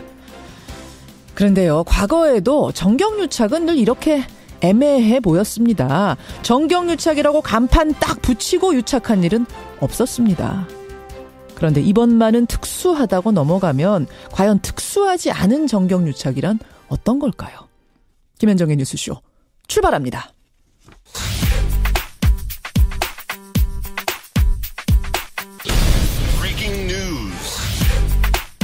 김현정의 뉴스쇼가 주목한 오늘의 포인트 김정훈 기자 나와 있습니다. 어서 오세요, 김 기자. 네. 오늘 그 이재용 부회장 석방에 관련된 내용은요. 잠시 후에 박영선 의원하고 좀 자세하게 더 짚어보기로 하고 일단 다른 포인트 먼저 가죠. 네, 예술단실은 만경봉호 입항입니다. 네, 북한 예술단을 태운 만경봉호 오늘 그러니까 우리나라로 내려오는 거죠? 네, 만경봉 92호가요. 예. 오늘 오후 5시쯤에 강원도 묵호항에 들어옵니다. 예. 이게 최대 350명 정도를 수용할 수 있는 대형 화물 여객선이라고 해요.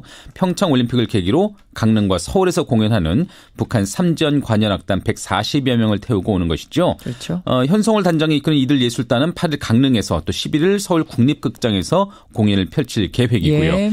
만경봉 95호는 이들 예술단의 숙소로도 활용될 예정입니다. 배가 숙소인 거예요? 네, 거기서 먹고 자고요.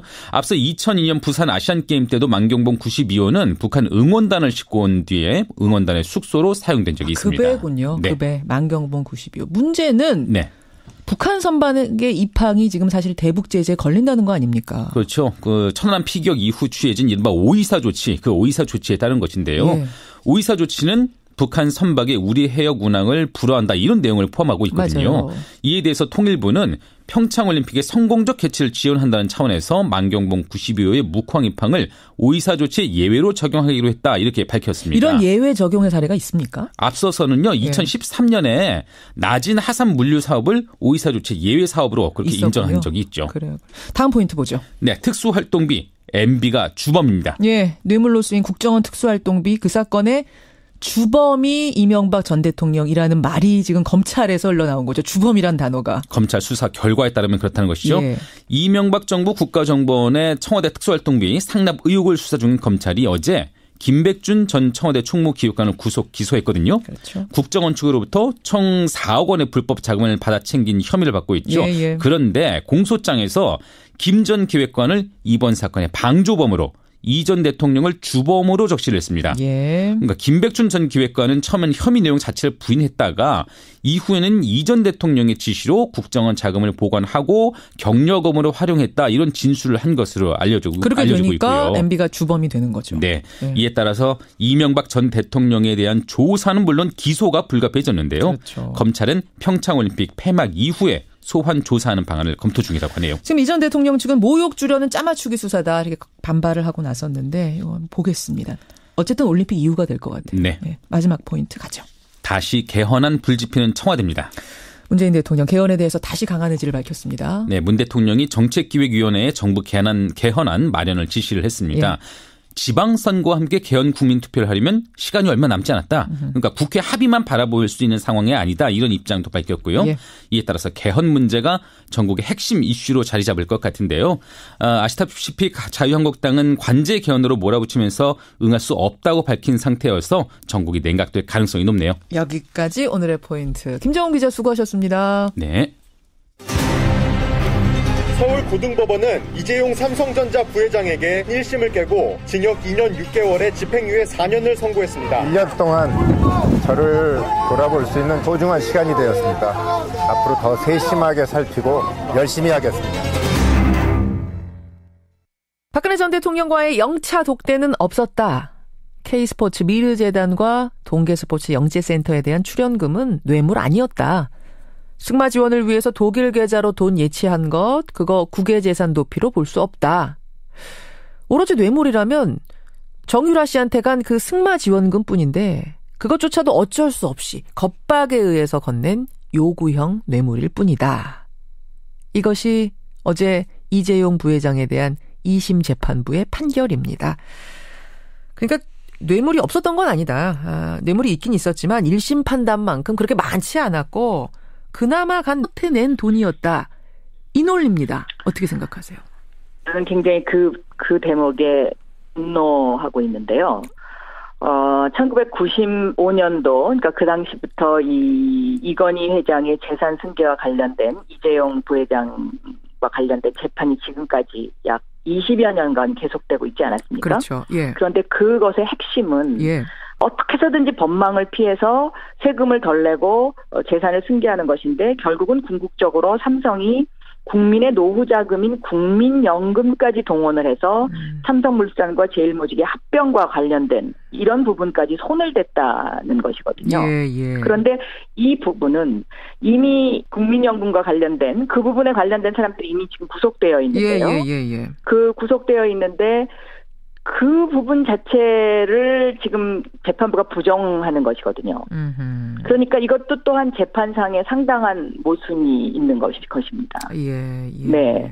은밀한 그 검문 정치권과의 그런 권력 유착이 없었다면 그분들은 왜 구속을 했습니까? 그러니까 상속이라는 청탁이 깔려있지 않았다면 문영표, 홍완선 이런 사람들은 그럼 왜 구속된 거냐? 이거는 설명이 안 된다는 말씀이시네요. 그렇죠. 문영표, 홍완선 이분들은 그럼 왜 구속이 돼서 그렇게 잘못했다고 하면서 이것은 삼성이 부탁한 것이 아니다? 그러면 삼성이 부탁하지 않고 그러면 박근혜 대통령이 알아서 해줬다라는 소리밖에 되지 않는다. 지금까지의 그 법원들이 쭉 그 정경유착과 관련된 부분에 대해서 늘 갈짓자 행보를 해왔다라고 보는 것이고요. 정말 유전무죄의 어떤 그런 그 좌절감 이런 것들을 국민한테 줬기 때문에 저는 이번만큼은 제가 좀 비판하고 싶습니다. 또 한 가지는 그 국외 재산 도피 혐의 그 부분 말입니다. 형량 낮추는데 결정적인 역할을 한 국외 재산 도피 한 적 없다 이 부분. 지금 SNS상에서 어떤 얘기가 도냐면요. 국외 재산 도피를 한 거 아니다. 단지 장소가 국외였을 뿐이다. 이건 마치 음주운전 의사는 없었다. 단지 술 마시고 운전했을 뿐이다와 같은 거다. 이런 조롱들이 막 돌고 있더라고요. 근데 실제로 삼성에서는 뭐라고 얘기를 하냐면 국외 재산 도피는 개인적인 유용일 경우에 성립하는데 승마 지원하려고 돈 예치한 게 어떻게 재산 도피가 되느냐. 이 논리였고 이걸 2심 재판부가 받아들인 겁니다. 어떻게 생각하세요? 저는 이 재산 국외 도피라는 것이요. 국내에서 투자되거나 분배되고 또 소비되어야 할 재산이 법망을 피해서 해외로 유출된 사건을 다루는 것이거든요. 예. 삼성이 송금을 했고요. 그 송금한 돈이 최순실 씨의 딸 정유라의 말과 관련된 부분, 그리고 그분들이 독일에서 그 생활하는 데 쓰였다는 것은 너무 명명백백한 것이기 때문에 그런 부분에 이번 재판부의 해석도 저는 말장난에 불과하다 이렇게 생각하고 있습니다. 자, 이렇게 되면 어쨌든 지금 2심 재판부가 이건 정경유착가 아니다. 요구에 의한 뇌물이었을 뿐이다. 겁박에 의한 뇌물이었을 뿐이다. 이렇게 판단하면서 이재용 부회장은 석방이 됐습니다. 형이 아주 낮아졌습니다. 도대체 이건 최순실 박근혜 두 사람 국정농단 재판엔 어떤 영향을 미칠까? 이 부분이 또 중요한 부분인 것 같은데요. 어떻게 보세요? 저는 오히려 이번 재판으로 인해서 박근혜 대통령에 대한 책임이 더 커졌죠. 왜 그런가요? 모든 것을 겁박에 의한 것으로 이제 해석을 했으니까요. 아하. 그렇기 때문에 그 재판과 이 재판은 저는 분리해서 생각할 수밖에 없고요. 우리는 이것을 저는 삼성과 법관의 유착, 삼법 유착이다. 이렇게 신종 사자성어를 만들려고 그러면 저는 삼법 유착이다라고 보고 있습니다. 삼법 유착. 네, 왜냐하면 판사들의 대부분이 아마 이 판결에 동의를 저는 안 할 거라고 생각하고요. 그래서 이것은 무슨 사법부의 유착이다라고까지 가기에는 좀 저는 그렇고 법관 개인의 삼성과의 유착이다. 저는 그렇게 생각합니다. 그렇게까지. 네. 알겠습니다. 삼법 유착이란 말을 지금 하셨어요. 삼법 유착. 새로운 진짜 유행어. 삼성과 법관의 유착이죠. 일각에서는 그런 말도 하세요. 아니 우리 경제 지금 어려운데 경제 살리기 위해서라도 이런 대기업의 총수, 우리나라 최고 기업의 총수는 사실 석방되는 게 맞지 않느냐. 이런 말씀하시는 분도 계시는데 어떻게 보십니까? 그런데 아이러니하게도 삼성이 이재용 부회장과 관련 없이 지난해 최고의 수익을 내지 않았습니까? 저 감옥에 있는 그 시간 동안 353일간 네. 그러네요. 그렇기 때문에 그런 논리는 저는 타당하지 않다고 생각하고요. SK도 마찬가지입니다. SK도 재벌 총수 총수가 오랜 시간 감옥에 있었지만 그 없는 기간 동안에 SK가 방향 설정을 오히려 잘했다라는 그런 평가를 받고 있거든요. 알겠습니다. 여기까지 오늘 평가 듣도록 하지요. 고맙습니다. 네, 감사합니다. 더불어민주당 박영선 의원이었습니다.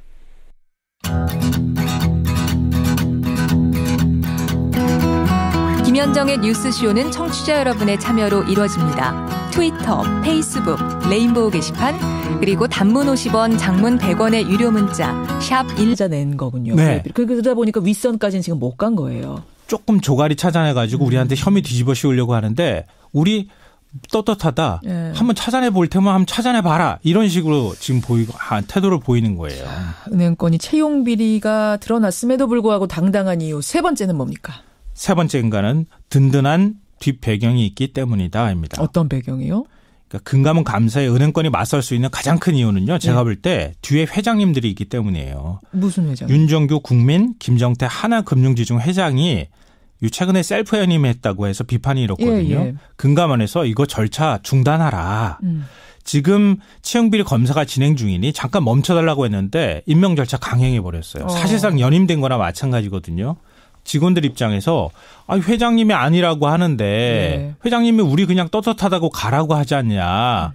그러니까 지시하는 대로 움직일 수밖에 없다는 거예요. 또 이렇게 생각해 볼 수도 있겠네요. 여기 지금 여론도 안 좋은데 여기서 밀리면 회장 연임도 물 건너갈 수 있다는 것 때문에 더 당당하게 해볼 테면 해봐라로 나가는 걸 수도 있겠다. 맞습니다. 그런데요. 평론. 제가 오늘 행간으로 왜 이렇게 떳떳한지 말씀드렸는데 검찰 수사에서 비리 드러나면요. 진짜 다 죽을 수도 있습니다. 은행권 너무 떳떳하면 안 돼요. 여기까지 오늘의 행간 김성환 씨 수고하셨습니다. 네, 고맙습니다. 청취자 1513님 은행에 입사한 딸 친구가요. 백으로 입사했다고 얘기를 하고 다닙니다. 그 아빠는 재계의 높은 분이라는 씁쓸한 제보 주셨네요. 1부문 닫습니다. 2부로 가죠.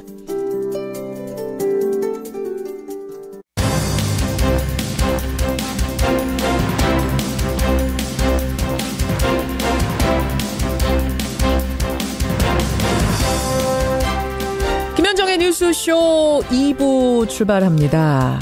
어제 바른정당이 전당대회 열었습니다. 국민의당과의 통합안을 의결했습니다. 이제 13일 미래당이라는 이름으로 국민의당과 바른정당이 손잡고 첫 발을 내디딜 텐데요. 여기에 반대하는 국민의당 통합 반대파 의원들은 오늘 창당대회를 엽니다. 민주평화당으로 창당을 합니다. 미래당의 미래는 어떨까요? 민주평화당의 미래는 또 어떨까요? 이상돈 의원, 이분은 뭐 의원이기도 하시지만 또 정치판을 읽는 평론가 느낌으로 오늘 첫 순서로 만나보도록 하죠. 그런가 하면 뉴스닥에서 정치 이야기 조금 더 이어갈 수 있을 것 같습니다. 이 뉴스닥에는 또 바른정당 분이 한 분 계시잖아요. 이준석 패널. 이준석 노원병 당협위원장하고 허성모 소장 두 분이 생각하는 이 뉴스닥의 상한가 하한가도 짚어보죠. 그런가 하면은 가상화폐 거래소 해킹이 요새 잇따르고 있는데 이게 북한의 소행이라는 국정원의 발표가 어제 있었습니다. 얼마 전에 있었던 일본의 5천억 원대 그 해킹 피해도 북한 소행이라는 얘기가 일본 내에서 나오고 있는 마당인데요. 북한이 정말 가상화폐 거래소까지 털 수 있는 그 정도의 기술이 있는 걸까요? 또 가상화폐 거래소 이렇게 허술하게 뚫리는 데인가요? 얼마 전에 유빗에서 아주 대규모 3만여 명이 피해를 입는 그 해킹이 있었습니다. 유빗이란 거래소에서 말이죠. 이분들을 대변해서 지금 변호 활동하고 계시는 분이 계세요. 그 변호사 만나보겠습니다. 50원에 담은 100원의 장문 유료 문자 샵 1212 카톡 레인보우까지 열어놓고 출발합니다. 이제 큰 변수만 없다면 바른정당과 국민의당은 오는 13일에 미래당이란 이름으로 통합을 합니다. 의석수는 33석. 그런가 하면 국민의당의 통합 반대 의원들 15명은 민주평화당이란 이름으로 오늘 창당대회를 엽니다. 이제 관건은 미래당과 민주평화당 가운데 어느 당이 이 캐스팅 보터 역할을 맡게 되느냐. 사실 이 부분이 상당히 중요하죠. 서로 끌어오기 위한 싸움도 있을 겁니다. 이분의 생각 들어보죠. 국민의당 내 통합 반대파 의원이세요. 이상돈 의원 연결이 되어 있습니다. 이상돈 의원님 안녕하세요. 네, 안녕하세요. 네. 오늘 민주평화당 창당대회 가세요? 당연히 가죠. 당연히 가십니까? 네네. 근데 지금 그 처지는 민주평화당에 갈 수 없는 처지시잖아요. 비례의원이라서. 누가 그래요? 안철수 대표가 안 놔주신다고 그러던데요? 아니, 그건 자기 마음대로고 내 행동을 누가 통제합니까? 국회의원은 다 헌법기관이고. 그리고 또 좋은 기분 나쁘면 제명을 시키면 될 거 아니야. 뭐 제명도 못 주는 사람들이 뭐라고 말할 적이 있습니까? 제명하면 민주평화당 좋은 일 시켜준다 이래갖고 제명 안 시켜주시는 거잖아요. 제명은 마음대로 하라 그러죠. 얼마나 쫓아나고 비겁합니까? 그 좀 창피한 일이죠.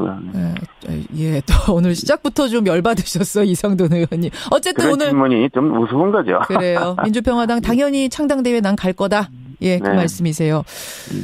근데 일단은 그럼 어쨌든 간에 미래당의 당적을 두고 이제 활동을 하게 되실 텐데 13일에 통합이 된다면 말입니다. 네.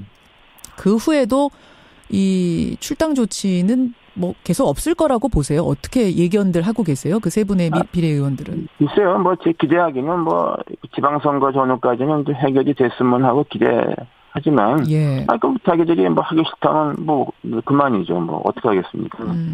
어쩔 수 없는 거다. 하지만 민주평화당과 함께 행동할 것이다 이 말씀이시죠? 네, 그렇죠. 저는 기본적으로 제가 지금 문재인 정부가 추구하는 것을 100% 찬성하는 건 절대로 아닙니다. 하지만은 저는 무엇보다 1212 우물정 1212 통해 참여하실 수 있습니다. 김현정의 뉴스쇼 여러분과 함께 만듭니다. 김성환의 행간 시사평론가 김성환 씨 나오셨습니다. 어서 오십시오. 네, 안녕하세요. 어제 삼성 판결 놓고는 많은 분들이 지금 또 우리 청취자 평론가들이 총출동하셨어요. 여러 가지 평론들 내놓고 계시는데 보내주십시오, 여러분. 사실 어제 제가 한간할 때 3호 법칙이 또 재현되는 거 아니냐 이런 얘기 사실 꺼내려고 했거든요. 근데 미리 재판을 예단할 수가 없어서 차마 드릴 수가 없었는데 그 걱정이 사실은 실현화됐다 이렇게 봐야 될 것 같아요. 현란한 테크니컬한 판결이었습니다. 2257님 이런 지금 평론들 나오거든요. 네. 우리의 시사평론가 김성환 씨는 어떤 거 가지고 오셨습니까? 저는 좀 다른 얘기를 해볼까 하는데요. 이 검찰이 금감원 검사에서 채용 비리가 적발된 5개 은행에 대해 수사에 착수했습니다. 그런데 은행의 태도가 이상합니다. 채용 비리는 없었다. 오히려 당당해하고 있는데요. 우리는 떳떳하다. 해볼 테면 해봐라. 금융권이 반발하는 이유. 이 뉴스의 행간을 좀 살펴볼까 합니다. 금감원장까지 나서서 이번에 채용 비리 우리가 검사한 결과는 정확하다. 우리가 내놓은 이 비리는 정확하다라고 밝혔는데 진짜 은행권이 끄떡도 않는 분위기예요? 그래서 제가 지금 행간을 하려고 하는 거예요. 그래요? 이게 좀 희한한 현상 중에 하나거든요. 금감원이면 은행 감독기관이잖아요. 그렇죠. 은행 감독기관이 가가지고 다 뒤져가지고 채용비리 있었다 이렇게 발표를 하는데 예. 일종의 이제 피감기관이 해당이 될 수 있는데 은행들이 아니 무슨 소리냐 이렇게 지금 반발하고 있는 상황이거든요. 그러니까 이게 우리은행 채용비리 사건이 계기가 돼서 터진 거잖아요. 맞아요. 예. 그러니까 이광구 전 우리은행장이 VIP 명단을 작성해서 청탁을 받은 지원자를 합격시켰다. 그래서 최근에 기소까지 됐었거든요. 예. 근데 금감원 검사에서 적발된 은행들의 채용 비리도 사실 비슷합니다. 우리은행권이랑? 네. KB국민, KB하나, 대구, 부산, 광주은행 역시 VIP 리스트를 작성을 했고요. 예. 특히 국민과 하나은행은 리스트 명단에 오른 75명 전원을 서류 전형에서 합격시킨 사실이 드러났습니다. 일단 VIP는 서류 전형에서 합격. 네. 그런데도 은행들의 태도가 당당하다는 겁니다. 뭔가 이상하다는 거죠. 리스트도 채용 비리도 특혜 채용도 없었다 이렇게 반발을 하고 있는데 그 이면에 은행들이 도대체 어떤 인식을 갖고 있길래 이러는 것인가 이걸 행간에서 한번 다뤄보려고 하는 거죠. 채용 비리가 있었다고 금감원이 결과 발표했는데도 당당해야 하는 이유 굉장히 궁금하네요. 행간 첫 번째 뭡니까? 첫 번째 행간은 청탁은 받았지만 다 뽑은 건 아니야 입니다. 이거 아까 전에 그거랑 비슷한 거예요. 음주는 했지만 음주운전할 의도는 없었다. 뭐 이렇게. 예, 비슷한 오늘 얘기예요. 이 얘기 참 여러 번 나오네요. 분석한 변명처럼 들리긴 하는데요. 은행은 VIP 리스트가 없었다 주장하지만 예. 금감원이 없는 명단을 만들 리는 없지 않겠습니까? 그러게요. 그런데도 은행들이 이렇게 당당한 이유가 뭘까? 뭡니까? 리스트 명단과 최종 합격자 명단이 일치하지 않기 때문이라는 겁니다. 예를 들어서 국민은행이라고 해보죠. 그러니까 국민은행이 작성한 VIP 명단은 20명, 예. 하나은행은 55명이거든요. 예. 여기에 이름을 올린 지원자는 모두 서류 전형을 통과했습니다. 그런데 최종 합격한 지원자는 3명과 6명이었다는 거예요, 각각. 이 얘기는 청탁자 명단에 올라도 모두 합격시킨 건 아니다라는 말이 될 수도 있거든요. 한마디로 어떤 청탁은 들어주고 어떤 청탁은 들어주지 않았다는 반박 논리가 성립된다는 겁니다. 그러니까 은행은 그 명단은 있었지만 그게 VIP 명단도 아니고 아무것도 아니다. 그냥 적어놓은 것일 뿐이다. 이렇게 되는 거예요. 네, 그러니까 청탁을 받았지만 우리가 그 사람이 우수한 인재여서 뽑았다. 이런 빠져나갈 구멍이 만들어질 수 있다는 얘기인데요. 예. 또 하나는 뭐 공공기관 같은 경우에는 감사원에서 감사를 한다거나 이렇게 적발을 하면은 예. 뭔가 공시라고 해서 우리가 고시제도가 있고 하잖아요. 그렇죠. 엄격하게 말하면 은행권은 민간 기업이라는 거예요. 예. 아니 우리 마음대로 청탁은 받았지만 우리가 괜찮은 인재여서 뽑았다는데 그걸 가지고 비리라고 하면 어떡합니까? 라고 지금 은행권에서 떳떳하다는 식으로 나오는 거예요. 우리는 민간 기업인데 네. 혹 돈, 백, 연줄을 가지고 뽑았다고 한들 그게 무슨 문제겠느냐라는 식의 배짱이 깔려 있단 말이죠. 네, 맞습니다. 그렇군요. 두 번째 행간 뭡니까? 두 번째 행간은 부정채용 지시자가 드러나지 않았다입니다. 그건 무슨 말씀이세요? 네, 지금 금감원 감사에서 가장 큰 맹점은 제가 볼 때 예. 특혜 채용을 지시를 누가 했다 그러면 VIP 명단이 있다 그러면 예. 명단을 누가 작성하라고 지시했는지 그 사람이 누군지가 나와야 되잖아요. 주체가 나와야죠. 그렇죠. 근데 그 사람이 드러나지 않고 있다는 겁니다. 그래요. 왜냐하면 우리은행 경우에는 이광구 전 은행장이 명단 작성 지시하고 또 직접 관리했다고 하잖아요. 그래서 사법 처리 절차를 밟을 수 있었던 거죠. 네. 근데 금감원은 이 사람을 찾아내질 못했어요. 그러니까 VIP 명단을 작성했다면 누구 지시로 작성했는지 윗선이 드러나야 하는데 그래야 처벌을 하든 말든 할 게 아니겠습니까? 그리고 직원들한테 누가 이거 시켰어? 라고 할 때 직원들이 그분이 시키셨는데요? 라고 말을 해야 이게 뭔가 악의가 맞는다는 그렇죠. 거예요. 근데 그 사람을 못 찾으니까 못 찾아냈어요. 한번 찾아봐라 이렇게 나오는 거예요. 그러니까 금감원이 검사에 착수했을 때 이미 상당수 은행들이 개인정보 보호를 이유로 채용 자료를 폐기한 상태였다고 하고요. 예. 금감원이 어렵사리 하드디스크를 복원해서 찾아낸 게 이른바 VIP 리스트라는 겁니다. 다 삭제해버리고 일부분 차 뇌물도 어쩔 수 없이 건넨 요구형, 겁박형 뇌물이라는 얘기입니다. 그러다 보니까 집행유예 4년이 나온 거고요. 석방될 수 있었던 거죠. 자, 여러분 어떻게 생각하십니까? 이분은 어떻게 보실까요? 삼성 문제를 오랫동안 추적해온 분이죠. 더불어민주당 박영선 의원 연결해보겠습니다. 박 의원님, 안녕하세요. 네, 안녕하십니까. 네. 어제 2심 판결 어떻게 보셨습니까? 저는 집행유예를 위한 이게 짜맞춘 판결이다라고 보고 있습니다. 집행유예 석방시켜주기 위해 모든 것을 짜맞췄다? 네. 이제 거기에 가장 중요한 것이 이제 뇌물액을 36억 원으로 본 것인데요. 1심에서는 이제 89억 원이었었죠. 그런데 여기서 왜 36억 원으로 본 것이 중요하냐면 50억 원이 넘어가면 집행유예를 할 수가 없게 되어 있습니다. 그렇죠. 그런데 50억 원 미만이면 3년 이하의 징역 또는 집행유예가 이제 가능하게 이제 이렇게 되어 있지 않습니까? 그래서 이 재판의 전체적인 구성을 보면 뇌물 액수를 50억 원 밑으로 일단 낮춰서 집행유예를 해주기 위해서 여러 가지를 짜맞췄다. 이제 이렇게 보여지는데요. 짜맞추기 재판이었다. 네네. 그 가운데에서도 이제 제가 가장 그 반론을 제기하고 싶은 부분이 이런 부분입니다. 그러니까 재판부가 말과 차량을 공짜로 탄 것을 뇌물로 보면서도 구체적인 금액은 산정이 되지 않는다. 이제 이렇게 해서 뇌물 액수를 50억 원 미만으로 낮췄거든요. 그런데 우리가 일반적인 상식으로 봤을 때 내가 말이 타고 싶어서 말을 빌리거나 차량이 타고 싶어서 차량을 빌리면 그것을 어떤 구체적인 금액으로 산정할 수 없다. 저는 이것은 상식적으로는 좀 동의하기가 힘든 부분이다. 그냥 우리 차 빌리게 되면 차 종이라든지 뭐 이런 거에 따라서 렌트비 나오잖아요. 쉽게 말하면. 그렇습니다. 네네. 그렇죠. 근데 이걸 산정할 수 없다라고 본 겁니까? 어제 재판부는? 그렇습니다. 그래서 그러니까 이 뇌물 액수를 낮추기 위한 여러 가지 노력을 했다라고 이제 저는 이제 보고 있는 거죠. 그다음에 두 번째는 이제 형량이 가장 무거운 것이 재산국외 도피죄인데요. 그렇죠. 이 재산국외 도피죄도 전부 무죄가 되지 않았습니까? 사실은 지금 2심 형량 줄어드는데 핵심이 된 게 이 국외재산 도피 혐의가 전부 무죄된 이 부분이 제일 핵심이더라고요. 그렇습니다. 네. 그래서 이것을 무죄로 만든 여러 가지 그 논리들이 국민들이 이것을 받아들이기가 저는 쉽지 않아 보입니다. 그렇기 때문에 지금 이 정영식 판사에 대한 특별감사 청원운동까지 일고 있는데 이게 밤새 상당한 그 국민들이 여기에 서명을 했더라고요. 약 4만 명 이상이 지금 서명을 하지 않았습니까? 그래서 이 재판의 후유증이 저는 조금 갈 것 같아요. 알겠습니다. 이제 왜냐하면 이 이재용 재판부를 만든 형사 13부, 이제 형사 13부에 대한 여러 가지 이제 구설수도 있는데요. 이것이 이제 양승태 대법원장이 신설한 부서이죠. 그리고 더군다나 이재용 부회장의 1심 판결이 나올 때쯤에 이제 신설된 재판부인데 여기에 이제 이 정판사가 임명이 된 거예요. 임명이 됐고 또 이 이재용의 2심과 관련된 부분이 여기에 배당이 됐고요.